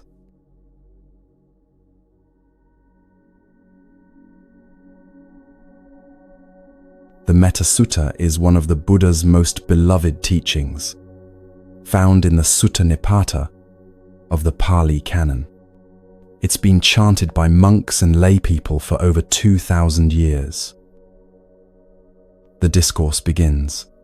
Whatever living beings there may be, feeble or strong, tall, medium or short, seen or unseen, dwelling far or near, born or coming to birth, may all beings be happy. This is metta in its fullest expression, goodwill extended to all life, without exception, without boundary, without condition. Why did the Buddha prescribe metta specifically before sleep? Because sleep requires surrender, and you cannot surrender when you feel unsafe. Throughout the day, you've likely encountered difficulties, people who challenged you, situations that frustrated you, moments where you felt threatened. If you carry that defensiveness into bed, your nervous system stays activated. Some part of you remains on guard, unable to fully let go. Metta practice systematically dismantles that defensiveness, not by denying real threats, but by cultivating a mind state so spacious and kind that even difficult people and situations can be held with some measure of goodwill. In the Visuddhimagga, the path of purification, an ancient Buddhist text, 11 benefits of metta practice are listed. The first one sleeps in comfort. The Buddha knew this experientially. A heart filled with metta creates the internal conditions for deep rest. The traditional practice involves sending metta in 4 directions: to yourself, to loved ones, to neutral people, and to difficult people, and finally, extending it boundlessly to all beings. This isn't arbitrary. It's systematic training in expanding your capacity for goodwill, starting where it's easiest and gradually moving toward where it's most challenging. You begin with yourself because if you can't genuinely wish yourself well, your metta toward others will be hollow. You move to loved ones because here metta flows naturally, which strengthens the feeling. You include neutral people to break the habit of only caring about those in your immediate circle. And finally, you let metta expand without limit to all beings everywhere, known and unknown, human and non-human, suffering and joyful. This final expansion is what makes metta so transformative for sleep. When you extend goodwill to all beings, your personal worries naturally diminish in scale. You remember you're part of something vast. Your problems, while real, are held within a much larger context. And somehow, that perspective brings relief. Metta is also specifically taught as an antidote to anger and fear, the 2 emotional states most likely to keep you awake at night. When anger is present, metta doesn't suppress it. It transforms the soil in which anger grows. When you genuinely wish someone well, the grip of resentment loosens. When fear is present, metta creates safety through connection. When you remember that you're part of a web of life all seeking the same fundamental things: safety, peace, freedom from suffering, fear's isolation dissolves. The Buddha taught metta not as a nice sentiment, but as a powerful practice that literally changes your mind's relationship to reality.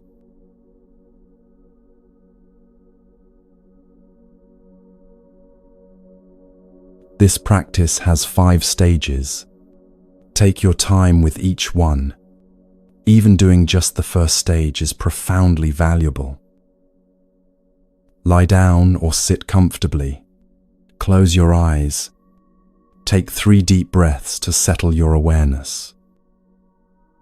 Begin by bringing your attention to yourself, not your personality or your story, just the simple awareness of being alive in this moment. Place your hand on your heart if that helps you connect. Now offer yourself these phrases, either silently or whispered aloud. Say them slowly, with intention. May I be safe. Feel what this means. Safe from harm, from danger, from the violence of your own self-criticism. May I be peaceful. Not forcing peace, but inviting it, opening to the possibility that peace is available right now. May I be healthy. Physical health, mental health, the wellness of body and mind working together. May I be free from suffering. Released from unnecessary suffering, from the suffering you create through clinging and resistance. Repeat these phrases several times, 3 times at minimum, but you can continue longer if it feels nourishing. As you speak these words to yourself, notice what happens in your body. Do you feel warmth, softening, resistance? It's common to feel resistance when you first practice metta toward yourself. A voice might say, "I don't deserve this," or "This feels fake." If that happens, don't fight the resistance.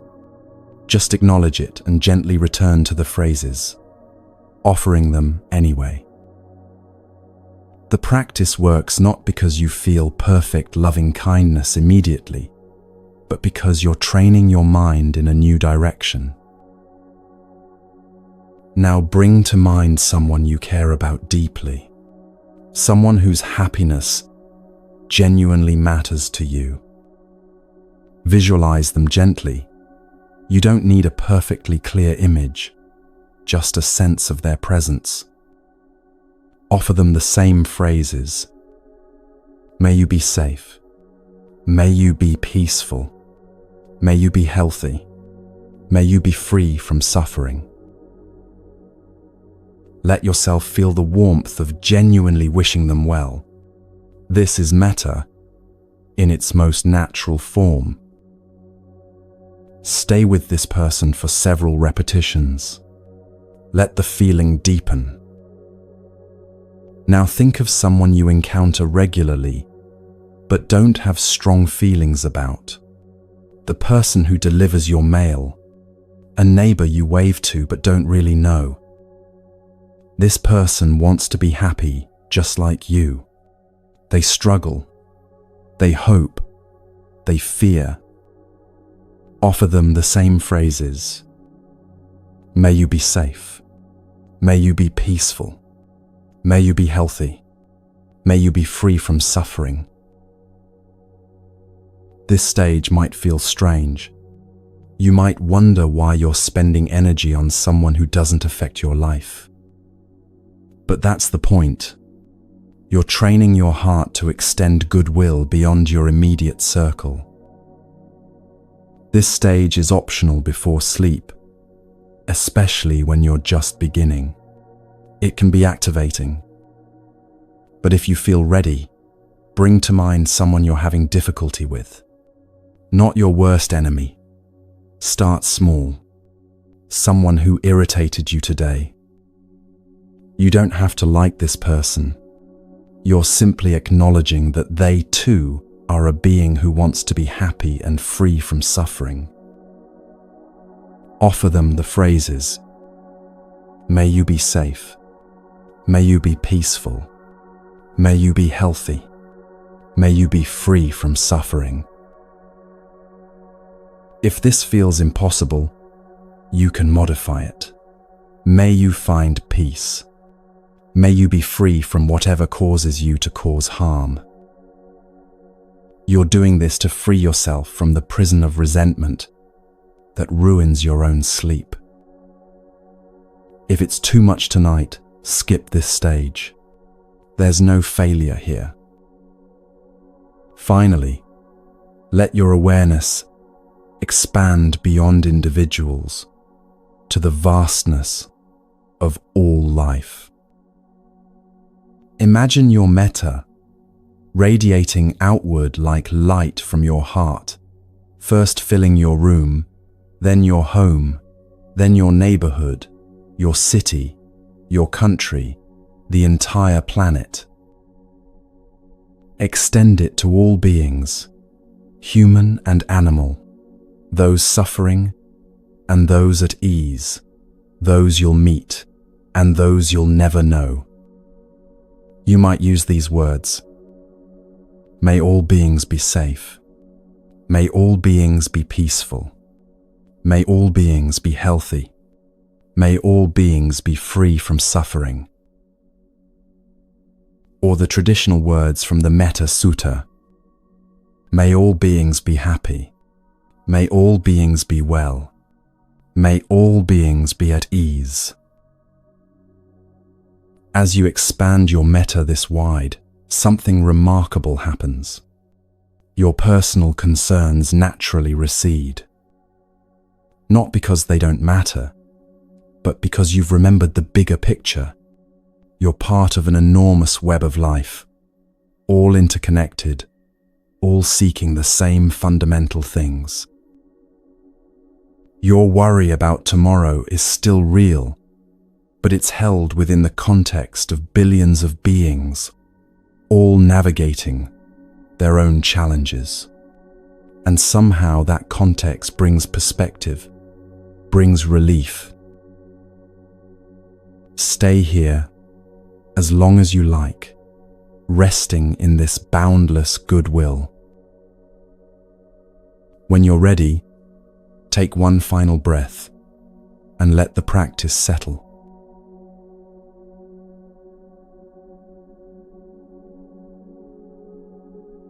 When you practice metta before sleep, you're doing something profound to your nervous system.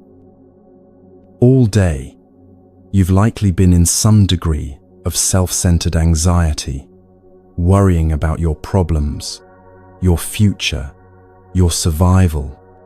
This keeps your nervous system in sympathetic activation, the fight or flight state that's incompatible with deep rest.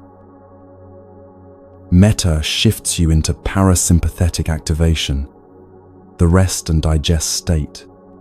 When you extend genuine goodwill, especially when you expand it beyond yourself to include all beings, you're signaling to your body, we're safe, we're connected, we don't have to defend against the world. This isn't spiritual bypassing. Real threats may still exist, but metta changes your relationship to those threats from frantic reactivity to grounded response. Research on loving-kindness meditation confirms what Buddhist practitioners have known for millennia.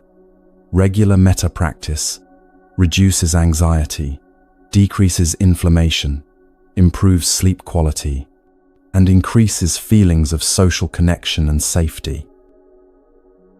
But beyond the measurable benefits, there's something harder to quantify. When you go to sleep having just wished the entire universe well, you're held differently. You're not collapsing into unconsciousness because you can't take any more. You're releasing into rest, because you've already connected to something vast enough to hold you. You've remembered that you're not alone, fighting a hostile world. You're part of an intricate web of beings, all struggling together, all worthy of care, including you. And when you remember that, truly feel it in your bones, sleep comes not as escape, but as trust. Trust that you can let go. Trust that the universe will hold you while you rest. Trust that tomorrow you'll wake and try again, held by the same boundless goodwill you've just practiced. The monks returned to that forest filled with metta, and the terror dissolved. You return to your own inner landscape tonight, with the same practice, and whatever haunts you there loses its power. Not because you've defeated it, but because you've transformed the ground on which it stands. Where there was fear, there's now loving kindness. Where there was isolation, there's now connection. Where there was grasping, there's now release. You've sent light before sleep, to yourself, to those you love, to strangers, perhaps even to those who've hurt you, and finally, to all beings everywhere. That light doesn't go out when you close your eyes.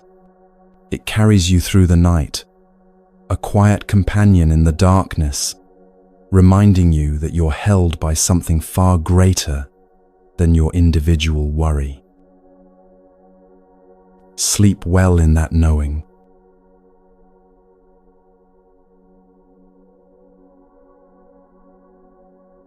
There's a story told about a monk practicing in the mountains of Sri Lanka, centuries ago. He'd been meditating for months, following the Buddha's instructions from the Satipatthana Sutta, establishing mindfulness by observing body, feelings, mind, and mental objects. But every evening, as darkness gathered, his practice fell apart. The moment he tried to rest, his mind filled with thoughts. Not just ordinary thoughts, but torrents of them. Memories from his life before ordination, worries about his practice, judgments about other monks, plans for tomorrow, regrets about yesterday. Night after night, he lay awake, trying desperately to stop the thoughts. He'd push them away, but they'd return stronger. He'd try to replace them with something peaceful, but within minutes, the flood would begin again. Exhausted, he sought guidance from his teacher. "Bhante," the young monk said, "I cannot stop my thoughts at night. They consume me. How do I make them go away?" The teacher smiled gently. "Come with me," he said. They walked to a clearing where the sky opened wide above them.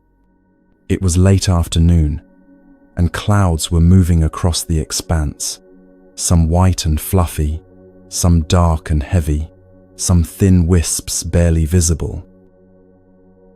"Watch the clouds," the teacher said. They stood in silence. The young monk watched as clouds drifted by, some fast, some slow, each one different, each one temporary. After a long while, the teacher asked, "Did you have to push the clouds away?" "No, Bhante." "Did any clouds stay forever?" "No, Bhante. They all passed." The teacher nodded. "Your thoughts are like these clouds. They arise, they move through the vast sky of your awareness, and they dissolve. You don't need to push them away. You only need to watch them pass." He placed his hand on the young monk's shoulder. The problem isn't that you have thoughts at night. The problem is that you believe you must engage with every thought that arises. You grab onto each cloud as it passes. And in that grabbing, you create suffering. So I just watch? Yes, the teacher said. When a thought arises, silently note it, thinking, and let it pass like a cloud. Don't suppress it, but don't follow it either. Just acknowledge its presence and return your attention to awareness itself. That night, the young monk tried this approach. When thoughts came, he didn't fight them. He simply noted, planning, remembering, worrying. And slowly, he noticed something remarkable. The thoughts still arose, but they no longer had power over him. They moved through his awareness like clouds through sky. For the first time in months, he slept deeply.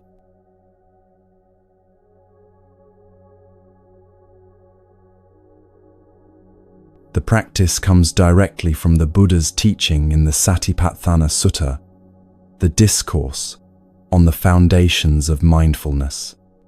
It's found in the Majjhima Nikaya and is considered one of the most important meditation instructions the Buddha ever gave.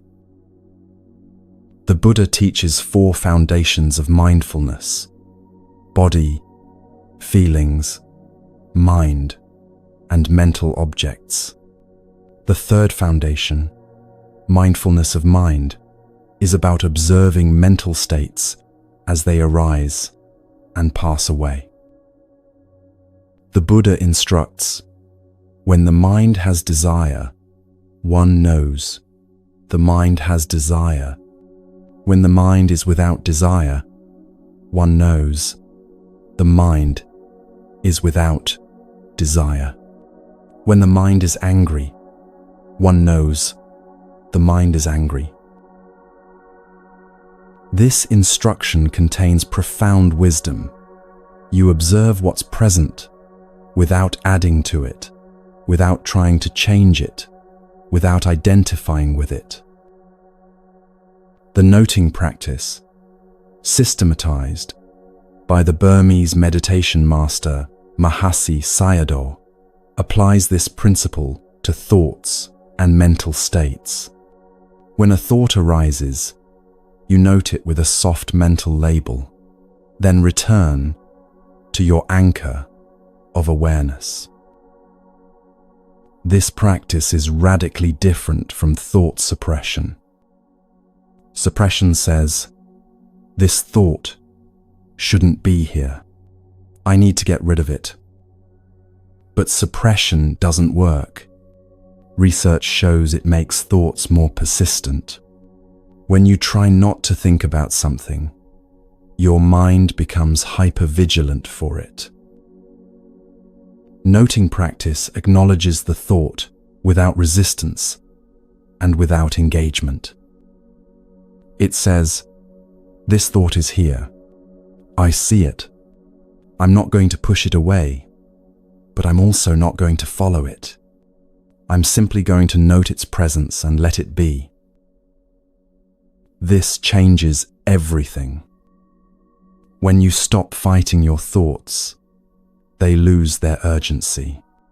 When you stop feeding them with attention, they naturally dissolve. The Buddha taught that thoughts are mental events, temporary formations that arise based on conditions and pass away when those conditions change. They're not truth, not commands, not predictions. When you believe your thoughts are truth, you're trapped. When you recognize them as temporary events, you're free to let them pass. This is crucial before sleep. The mind in transition to sleep becomes more porous, more suggestible. Thoughts that arise can feel more real, more urgent than they are. You might have a passing worry about tomorrow, and within seconds, your mind has constructed an entire disaster scenario. These thoughts aren't predictions. They're just the mind generating thoughts, especially when tired. Noting practice gives you a way to relate to thoughts that doesn't involve either suppressing them or believing them. It's the middle path, neither clinging nor aversion. When you practice this regularly, something develops. You begin to trust that thoughts will pass on their own. You stop needing to control every mental movement. That trust allows deep rest.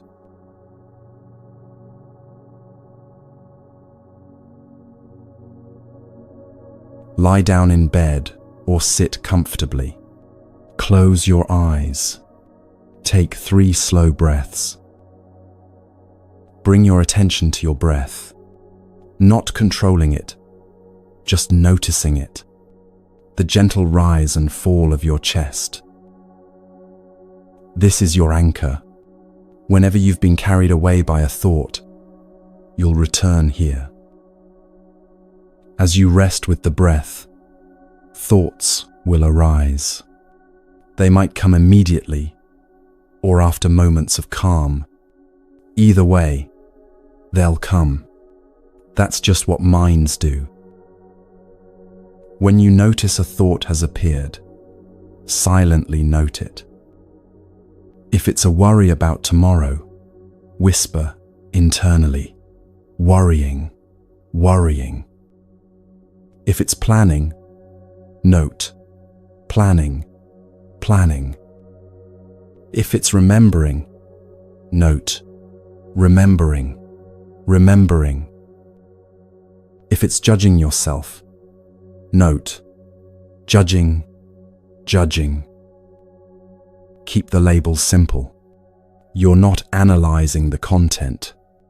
You're simply acknowledging what's present. The noting should be gentle, almost like a whisper, not harsh. You're just making contact with what's present, naming it softly, letting it be. After you've noted the thought, return your attention to your breath, back to the sensation of breathing. Don't try to force the thought away. Don't follow it. Just note it and return. The thought might dissolve immediately, or it might linger. All of that is fine. If the same thought keeps returning, note it each time. Worrying, worrying. Don't get frustrated. Just keep noting. Keep returning to breath. Eventually, you'll notice something shift. The thoughts don't grip as tightly. They arise, linger briefly, then fade like smoke. You're not making them disappear through force. You're allowing them to follow their natural course, arising and passing away. As you continue, you might notice spaces opening up between thoughts, brief moments of stillness. These spaces are the sky between the clouds. Rest in those spaces when they appear. When the next thought arises, note it and return to breath. Continue this practice for as long as feels right. 5 minutes, 10 minutes, or until you drift into sleep.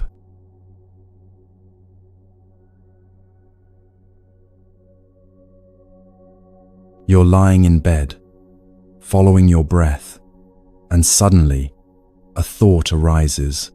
Tomorrow, I have that presentation at work. What if I forget what I'm supposed to say? Immediately, your body tenses. Your heart rate increases. The worry has hooked you, and now your mind spins out scenarios, fumbling in front of everyone, looking incompetent, damaging your reputation. But you've been practicing noting. Instead of following that spiral, you catch yourself. You note, worrying, worrying. Just those two words, soft and kind. Then you return to your breath. Inhale, exhale. The worry might not disappear immediately. It might assert itself, but you need to review your notes. You note, planning, planning. Return to breath. But what if worrying, worrying? Return to breath. Each time you note and return, you're not engaging with the content. You're not debating whether the worry is justified. You're simply acknowledging worry and choosing not to feed it. And here's what happens. Without your engagement, the thought begins to lose energy.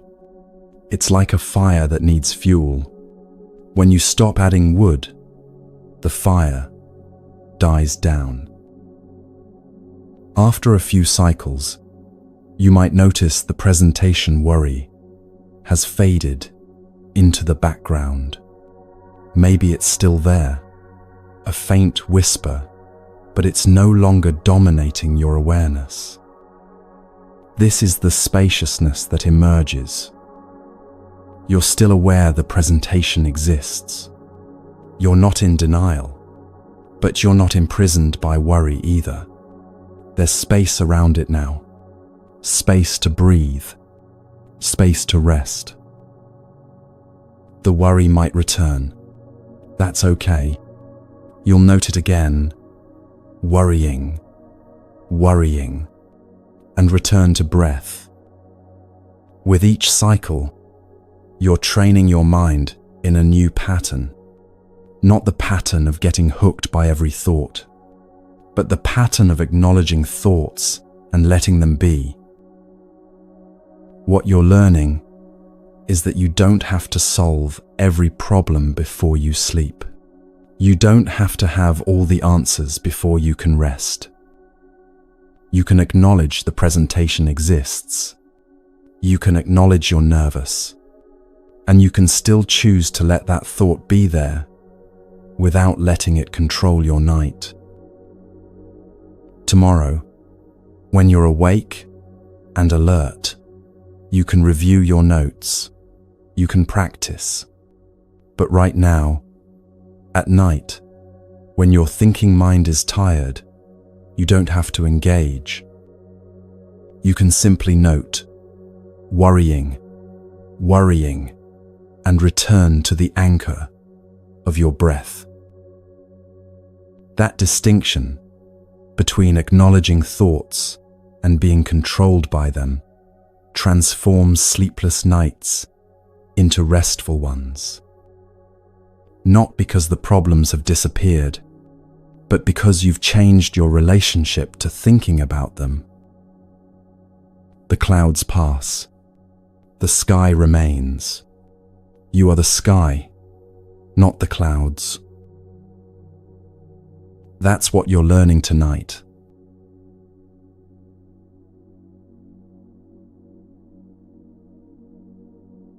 On the night of his enlightenment, the Buddha sat beneath the Bodhi tree. He'd tried everything before this moment. Years of extreme asceticism that nearly killed him. Philosophical study with the greatest teachers of his time. Meditative absorptions that brought temporary peace, but not lasting liberation. nothing had worked. Nothing had penetrated the mystery of suffering. And then, as he settled into meditation that final night, he did something remarkably simple. He turned his attention to his breath, not controlling it, not manipulating it, not making it deeper or slower or more spiritual, just watching it exactly as it was. Breath coming in, breath going out. With each breath, his mind grew steadier. With each breath, the clinging loosened. With each breath, he moved deeper into the present moment, the only moment where truth reveals itself. And in that steady attention to something as ordinary as breathing, the extraordinary happened. He saw through the illusion of a separate self. He understood the nature of suffering and the end of suffering. He awakened.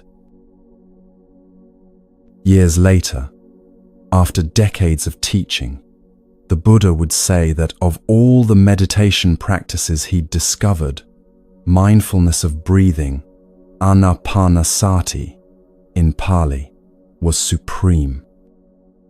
Not because breath is mystical or special, but because it's always here, always available, always arising and passing, moment by moment, teaching the fundamental truth of impermanence, if you're willing to pay attention. In the Anapanasati Sutta, found in the Majjhima Nikaya, the Buddha gives detailed instructions on this practice. He describes 16 stages of refinement, each one deepening concentration and insight. He taught this practice to monks and nuns, to lay people, to anyone who wanted to understand the nature of mind and reality. He taught it not as theory but as a path, a direct experience anyone could verify for themselves. Why breath? Because unlike thoughts, which can spiral into fantasy, or emotions, which can overwhelm, or external objects, which change and disappear, the breath is neutral, consistent, always present. As long as you're alive, you're breathing. And that makes breath the most reliable anchor you have for training attention. The Buddha knew something else. Breath is intimately connected to your mental state. When you're anxious, your breath becomes shallow and rapid. When you're calm, it deepens and slows. When you're angry, it becomes tight. When you're peaceful, it flows freely. This connection runs both ways. Your mental state affects your breath, and your breath affects your mental state, which means that by simply observing your breath with steady attention, you're creating conditions for calm to arise naturally. Not forcing it, not manufacturing it, just allowing it to emerge from the simple act of paying attention. Tonight, you're learning what the Buddha discovered under that tree, that the ordinary act of breathing, when met with full awareness, becomes a doorway to peace. Not because breath is magic, but because attention itself, when cultivated with patience and kindness, transforms everything it touches.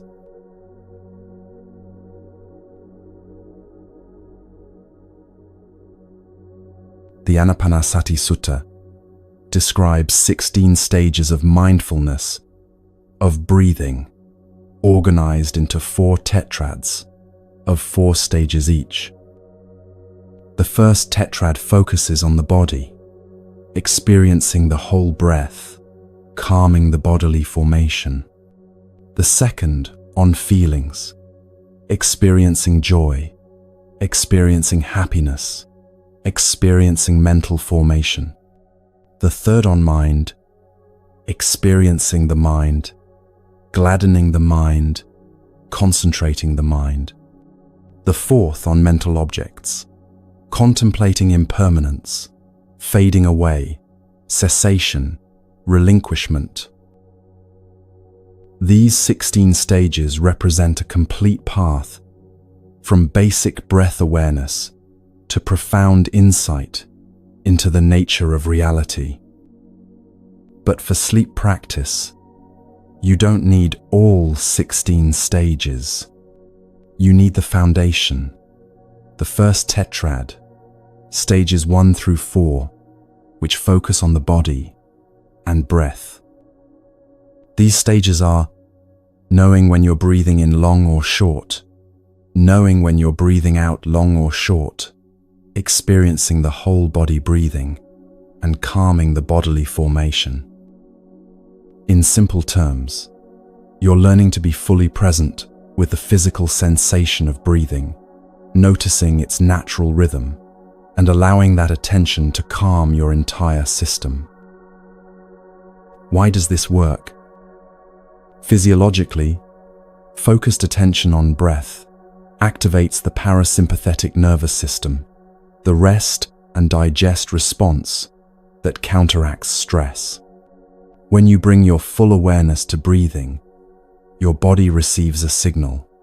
We're safe enough to pay attention to this simple thing, which means we're safe enough to relax. Psychologically, breath serves as an anchor that interrupts rumination. Your mind can't simultaneously worry about tomorrow and fully experience the sensation of breathing right now. The two don't coexist. So every moment you return your attention to breath is a moment you're not caught in anxious thought. Spiritually, breath connects you to the present moment, which is the only moment that exists. Past is memory, future is imagination, but breath is now. And when you're fully here, in this breath, you've stepped out of the time-bound mind that creates most suffering. The Buddha taught this practice with remarkable precision, but also with gentleness. He never said force your breath or make it perfect. He said observe it as it is. Long breath, know it's long. Short breath, know it's short. Rough breath, know it's rough. Smooth breath, know it's smooth. No judgment about how it should be, just clear knowing of how it is. This radical acceptance of breath as it naturally occurs creates a template for relating to all experience, meeting what's here with awareness instead of resistance, with curiosity instead of control. And when you bring this quality of attention to your breath before sleep, you're training your mind in letting go, because every exhale is a release. Every inhale is a fresh beginning, over and over, all night long. Even as you sleep, your breath continues this cycle of releasing and receiving. The Buddha called this practice the path to enlightenment, but it's also the path to a good night's sleep. Because when your attention rests steadily on the simple truth of breathing, the mind that was scattered begins to gather, the body that was tense begins to soften, and the possibility of rest becomes available.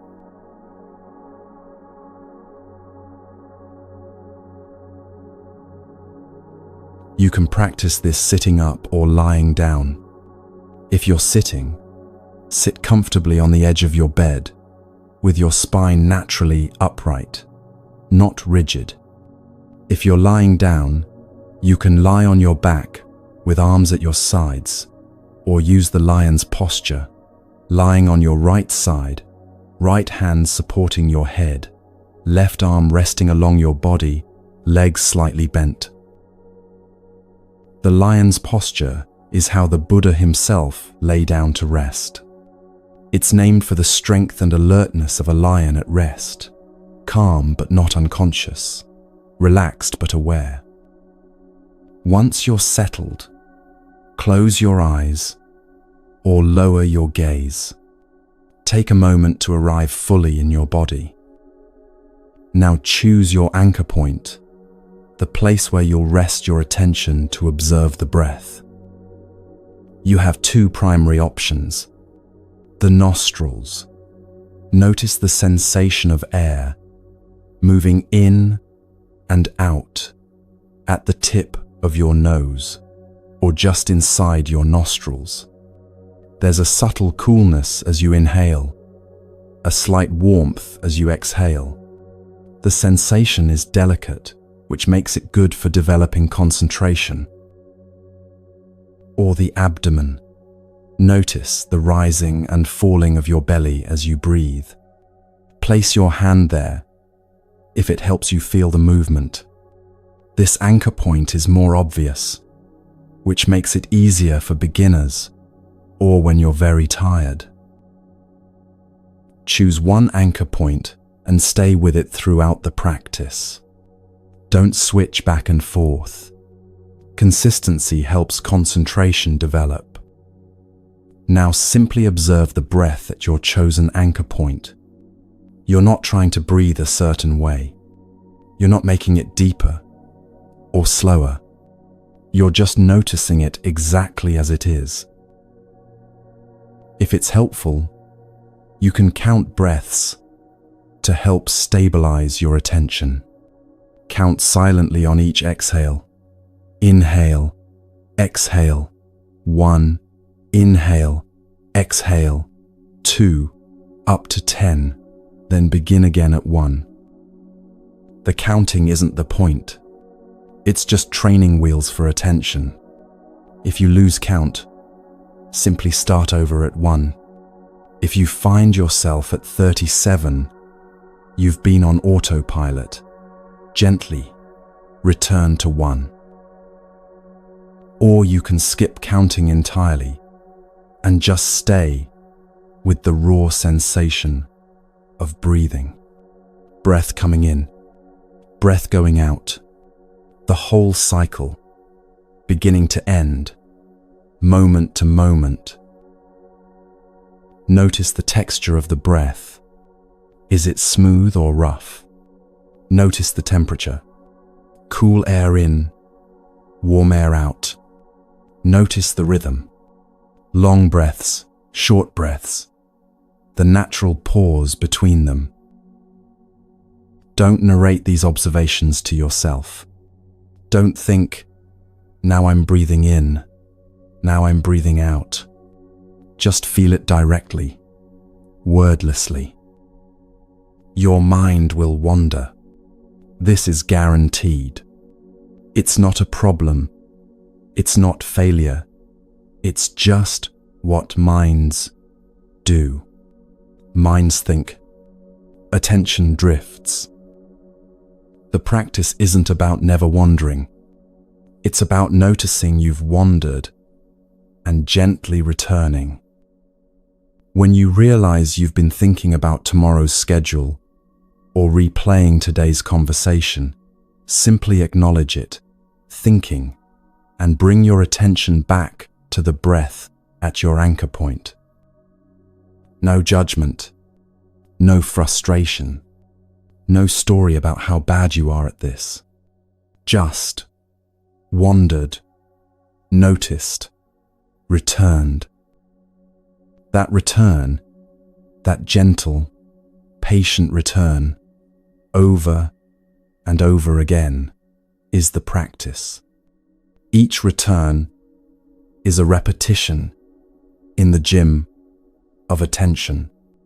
Each return strengthens your capacity to choose where your awareness rests.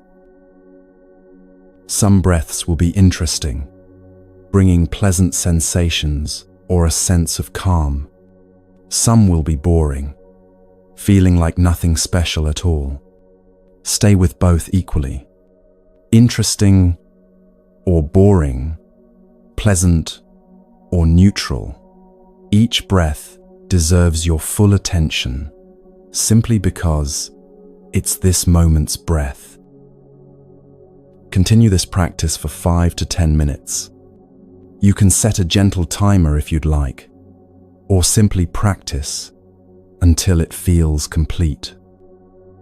If you're practicing before sleep, you might find that your attention naturally begins to dissolve as drowsiness arrives. That's fine.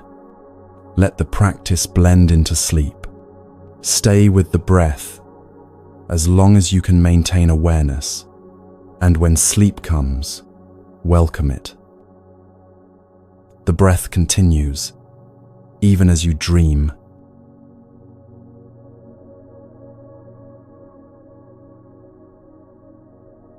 What if I can't focus? If your mind is extremely restless and you can't follow even a single full breath, that's okay. This is information, not failure. Your nervous system is activated. Try this.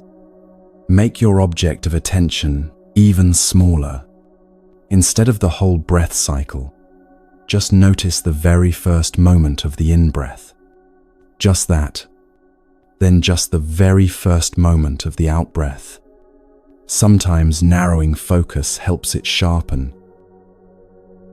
Or try counting breaths more actively, saying the numbers more deliberately in your mind. Let the counting be a stronger anchor.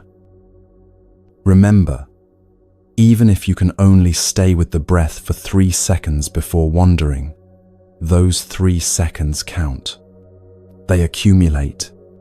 Don't dismiss small victories. What if breathing feels forced? Sometimes, when you bring attention to breath, it suddenly feels unnatural or controlled. You start micromanaging. Should I breathe deeper? Slower? Am I doing it right? If this happens, take a few conscious deep breaths, 3 or 4 full, deliberate breaths. Then completely let go of control and just observe whatever breathing happens next. Trust that your body knows how to breathe. You might also shift your attention away from breath briefly. Notice sounds around you for 30 seconds, or body sensations. Then, return to breath with fresh attention. Sometimes, a brief break resets the relationship. Remember, you've been breathing your entire life without thinking about it. Your body is the expert here. You're just watching the expert work. If struggling continues, be genuinely gentle with yourself. Some nights breath practice flows easily. Some nights it feels difficult. Both are practice. Both are valuable.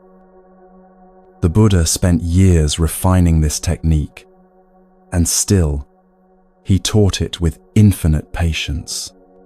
You can offer yourself that same patience. The breath is your anchor. It holds you steady when the mind's waters are rough.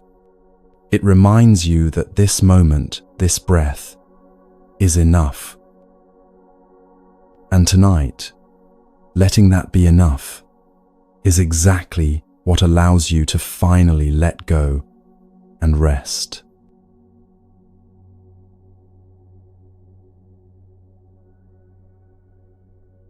There's a teaching in the Kayagata Sati Sutta the Discourse on Mindfulness of the Body, where the Buddha describes a practice he considers essential for anyone seeking peace. He's speaking to a group of monks who've been practicing meditation diligently, sitting for hours, following their breath, observing their minds. But something is still missing. Despite their efforts, tension remains. The Buddha asks them a simple question: do you know where you're holding? The monks look confused. Holding what, Venerable Sir? Your day, the Buddha says. Your fears, your resistances, your unfinished business. You think these live only in your thoughts, but they live in your body too. In your jaw that stays clenched, in your shoulders that rise toward your ears, in your belly that stays tight against feelings you don't want to feel. He explains that the body is not separate from the mind. The body itself holds memory, holds emotion, holds all the accumulated tension of trying to control what can't be controlled. Before you can truly rest, the Buddha teaches, you must bring awareness to what the body is holding and consciously release it, not through force, but through gentle, systematic attention, moving through the body like a caring hand, acknowledging each part, inviting it to soften. This teaching becomes the foundation of Kayagatasati, mindfulness of the body, the first of the 4 foundations of mindfulness. Maybe you've lain in bed exhausted, wanting nothing more than to sleep, but your body won't cooperate. Your muscles stay contracted. Your jaw stays tight. You're trying to rest, but some part of you is still braced against the world, still holding tension you don't even know you're carrying. Tonight, you're learning what the Buddha taught those monks, that before the mind can truly release, the body must be given permission to let go. And that permission comes through awareness. Not forcing relaxation, but allowing it to emerge naturally when the body finally feels safe enough to stop holding.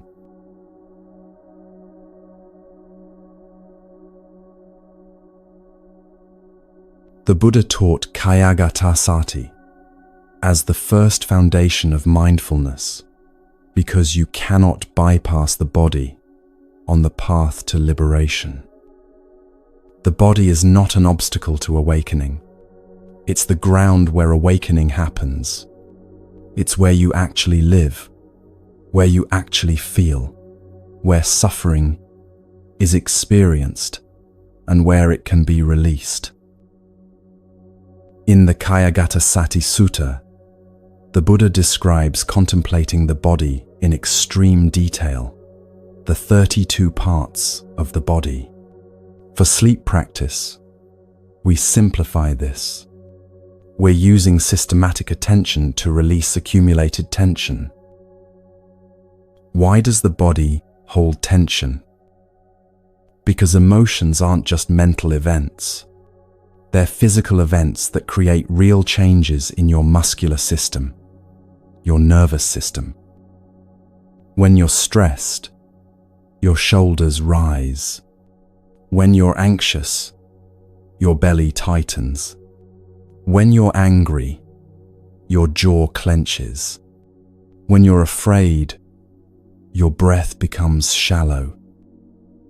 If you don't consciously release these physical holdings, they accumulate. Day after day, your body learns to hold a baseline of tension that becomes your normal. By the time you lie down to sleep, you might think you're relaxed because you're lying still.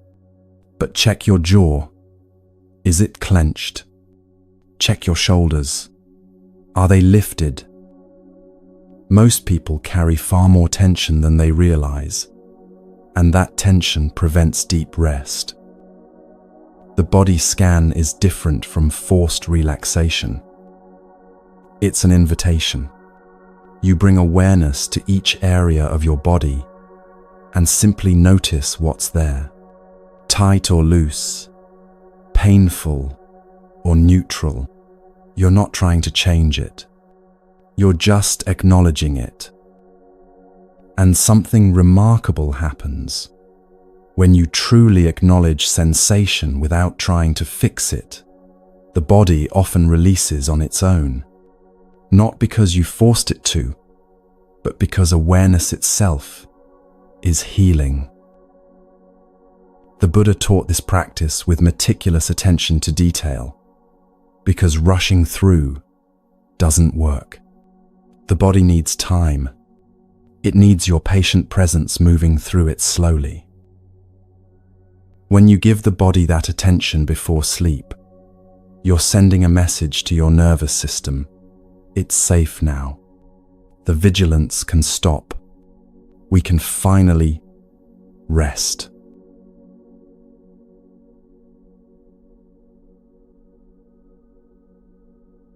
Lie down in bed.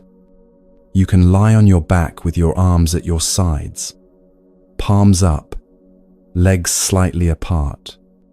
Or use the lion's posture, lying on your right side, right hand supporting your head, left arm resting along your body.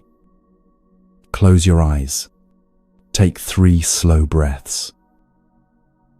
Bring your attention to the very top of your head, the crown. Just notice what's there. Silently say, soften, release, let go. Not commanding it, just inviting it. Move your attention to your forehead. Notice if there's tension here. Soften, release, let go. Your eyes. Many people hold tremendous tension around the eyes. Soften, release, let go. Your jaw. Let your teeth part slightly. Let your tongue rest heavy in your mouth. Soften, release, let go. Your neck. Front and back, left and right. Soften, release, let go. Your shoulders. Notice if they're lifted toward your ears. Many people carry their shoulders high, perpetually bracing for impact.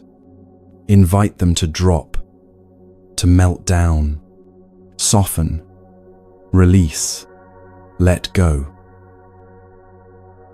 Your arms. Move your awareness down through your upper arms, your elbows, your forearms, your wrists. Soften, release, let go. Your hands. Each finger, your palms, the backs of your hands.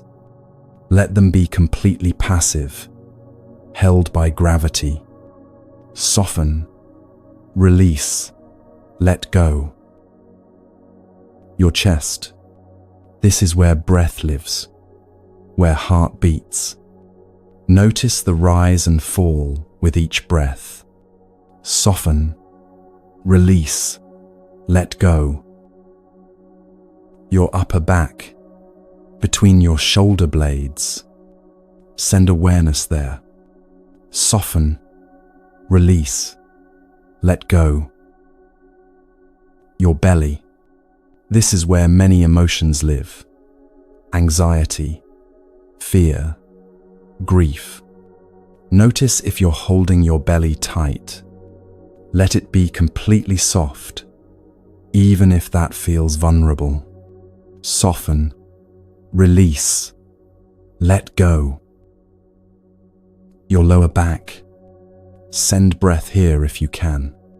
Soften, release, let go. your hips and pelvis. Notice if there's gripping here. Allow everything to rest heavily. Soften, release, let go. Your upper legs, your thighs, feel their weight sinking down. Soften, release, let go. Your knees. Often we hold tension even in joints. Soften, release, let go. Your lower legs, your calves, your shins. Feel the muscles releasing. Soften, release, let go. Your ankles, your feet. Notice each foot, all the small bones and muscles that carried you through the day. Soften, release, let go. Your toes, each one from big toe to smallest. Let them all rest. Soften, release, let go. Now take a moment to sense your whole body at once. From crown to toes, all of it resting, all of it held by the bed beneath you, by gravity, by the earth itself. Notice if there are any areas that still feel tight or tense. You can return your attention there, or simply let them be. Your only job now is to rest here, aware of your body, allowing it to be exactly as it is.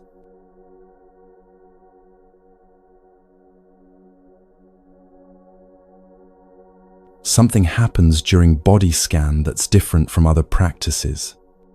As you move your awareness slowly through your body, systematically releasing each area, your consciousness itself begins to change.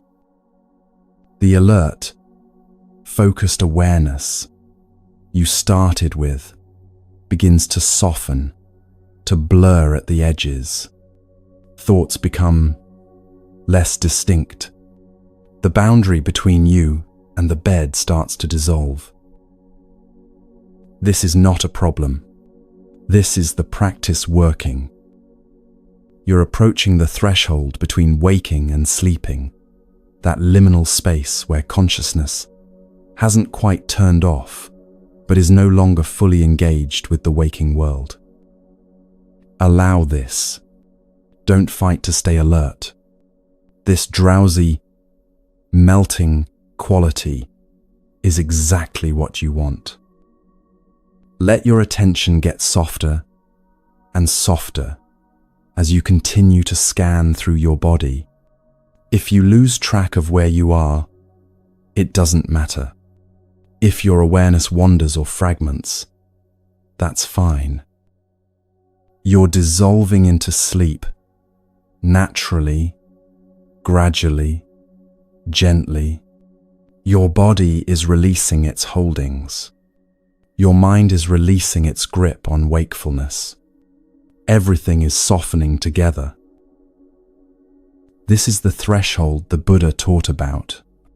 This is the space where practice meets rest, where effort dissolves into ease. Stay here as long as awareness remains, and when sleep finally comes, let it come. You don't need to finish the body scan. You don't need to stay conscious through to some final point. The body knows how to complete this journey on its own. Your job was just to begin the process of releasing, and now the body takes over, continuing to soften even as you drift into sleep. This is rest, as it was meant to be.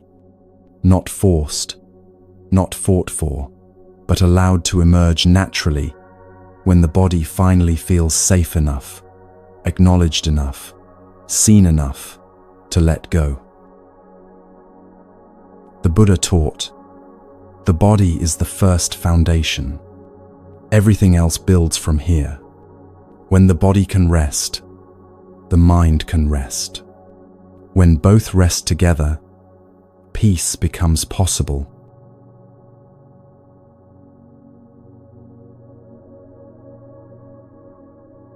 There's a moment in the Mahaparinibbana Sutta, the discourse on the Buddha's final nibbana, that's both heartbreaking and beautiful. The Buddha is 80 years old. He's been teaching for 45 years, walking thousands of miles across India, establishing communities of practitioners, pointing countless beings toward liberation.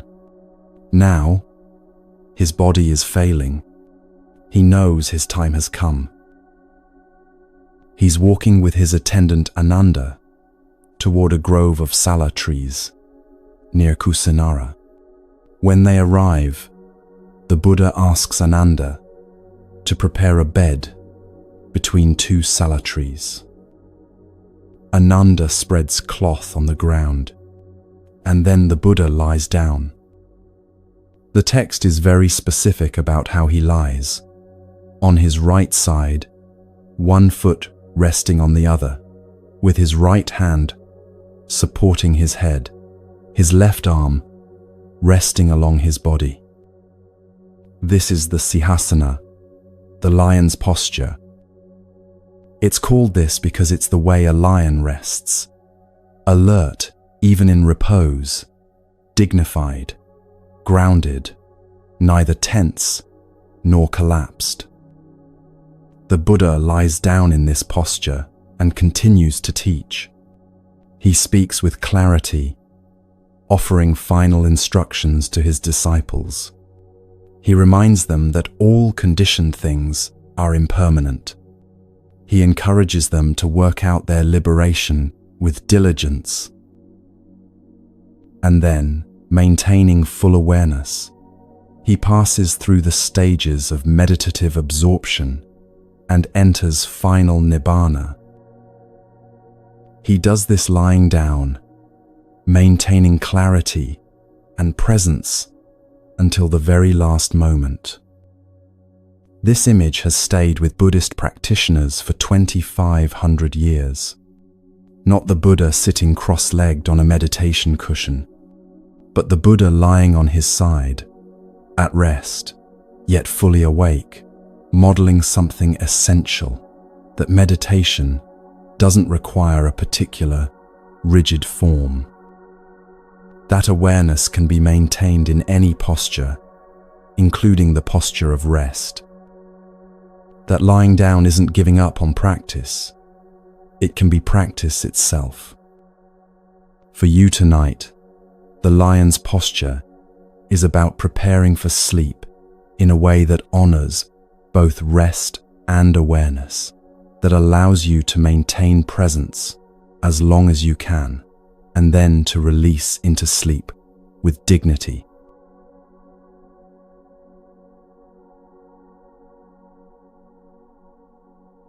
The lion's posture is simple, but specific.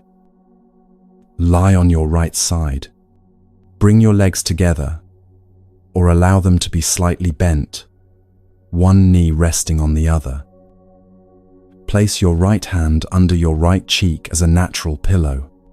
Your right arm can be bent, elbow forward, creating comfortable support for your head. Your left arm rests along the length of your body, left hand on your left hip or thigh. The arm is relaxed, just gently resting. Your spine should be relatively straight, but not rigid. There's a quality of alert ease. Why this particular posture? Lying on your right side allows your heart to rest in a more open position, not compressed by other organs. It aids digestion, allowing gravity to help move food through the digestive system. But more importantly, there's something about this posture that balances rest and awareness. When you lie on your back, you're very susceptible to falling immediately into unconscious sleep or snoring.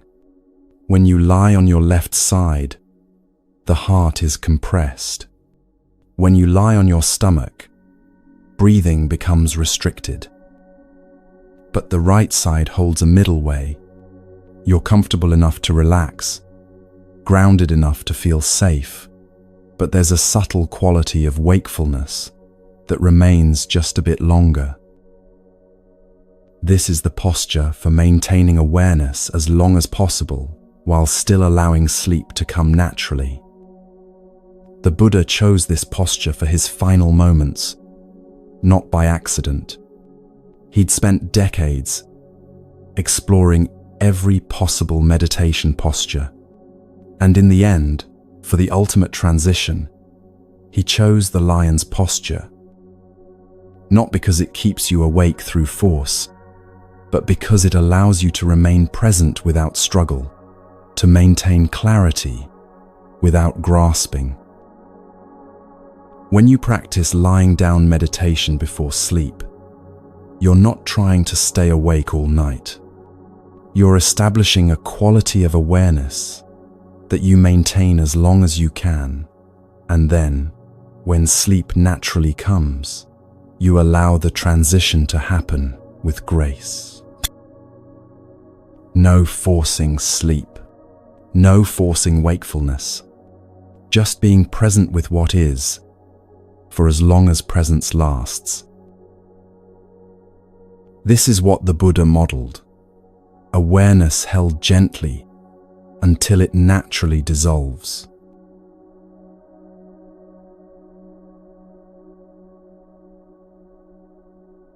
Arrange your body in the lion's posture as described. Take your time getting comfortable. Adjust your pillow if needed. Once you're settled, take 3 full breaths. Feel your body making contact with the bed. Now, establish your mental stance. Your intention is simple. I will maintain awareness as long as I can, and when sleep comes, I will allow it. That's it. Now choose what to do with your attention. You can continue with gentle breath awareness, just noticing the natural rhythm of breathing, the coolness and warmth at your nostrils. Or you can continue with metta practice, silently offering loving kindness. May I be safe. May I be peaceful. May I rest well. Or you can simply rest in open awareness, noticing whatever arises, sounds, sensations, the quality of darkness behind your closed eyes. Whichever you choose, keep it gentle, keep it soft. You're maintaining a thread of awareness while everything else begins to wind down. Your mind will start to drift. Thoughts will become dreamlike, less linear. The boundary between waking and sleeping will start to blur. Allow this. Don't snap yourself back to sharp attention. This softening is exactly what's supposed to happen. You might notice yourself starting to dream while still vaguely aware you're lying in bed. You might notice your body getting heavier, your breath slowing. You might notice awareness itself beginning to flicker. All of this is the natural process of falling asleep. You're just staying with it consciously as long as you can. At some point, awareness will dissolve completely into sleep. You'll simply be asleep. This is not failure. This is success. You maintained presence as long as presence was possible. Some nights, you might maintain awareness for 10 minutes before sleep comes. Some nights, only 2 minutes. Some nights, you might fall asleep immediately. All of this is fine. All of this is practice. The practice is bringing the intention to be present and then honestly meeting whatever capacity for presence you have tonight. Some masters say that falling asleep while meditating is one of the most profound practices, because in that threshold moment, there's a loosening of the ego's grip that doesn't happen any other time. And in that letting go, something deep is learned.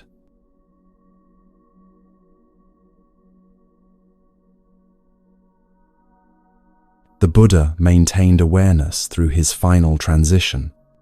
He stayed present through each dissolving of consciousness until the final release. You're not there yet. You're just going to sleep. But the principle is the same, meeting the threshold with awareness, with dignity, with willingness to let go. Sleep is meditation's continuation. The awareness you cultivate before sleep doesn't just vanish. Something of it carries through, even into dreaming, even into the deepest rest. Tonight, you're learning to trust the process, learning that you can bring practice right up to the edge of sleep and then release without fear, without grasping. This is the final surrender the Buddha modeled. Not giving up, but letting go. Not collapsing in defeat, but releasing with grace. Lie in the lion's posture. Maintain awareness as long as you can. And when sleep comes, welcome it as the natural continuation of your practice. The Buddha's final words were, "All conditioned things are impermanent. Work out your liberation with diligence." And then he let go, completely, trustingly. Tonight, you do the same.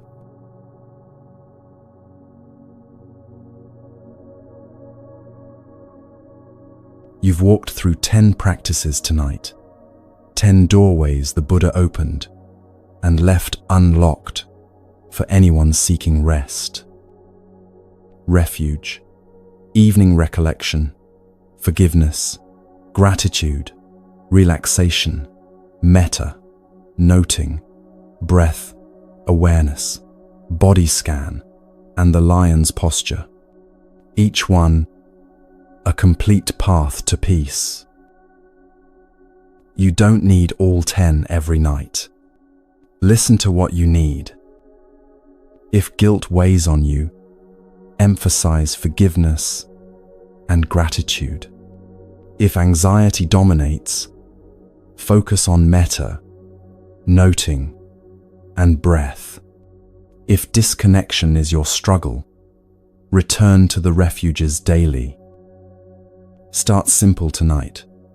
Refuges, metta, breath awareness. Then, lie down in the lion's posture. 4 practices, 20 minutes, creating a complete arc from safety to final release. Try this for a week. Notice what happens. Adjust as needed. Some nights, one practice is enough. Consistency matters more than perfection. 5 minutes every night builds a stronger foundation than an hour once a week. The practice grows with you, deepens over time, becomes as natural as breathing. Now, lie down. Take 3 slow breaths. Feel your body held by the bed beneath you. Silently offer yourself these words. May I be safe. May I be peaceful. May I rest well. Your breath continues, slow and steady. Your body softens. Awareness blurs at the edges. May your sleep be peaceful. May your dreams be gentle. May you wake refreshed and clear. May you be held by the Dhamma through the night. You've done enough. You are enough. Sleep well.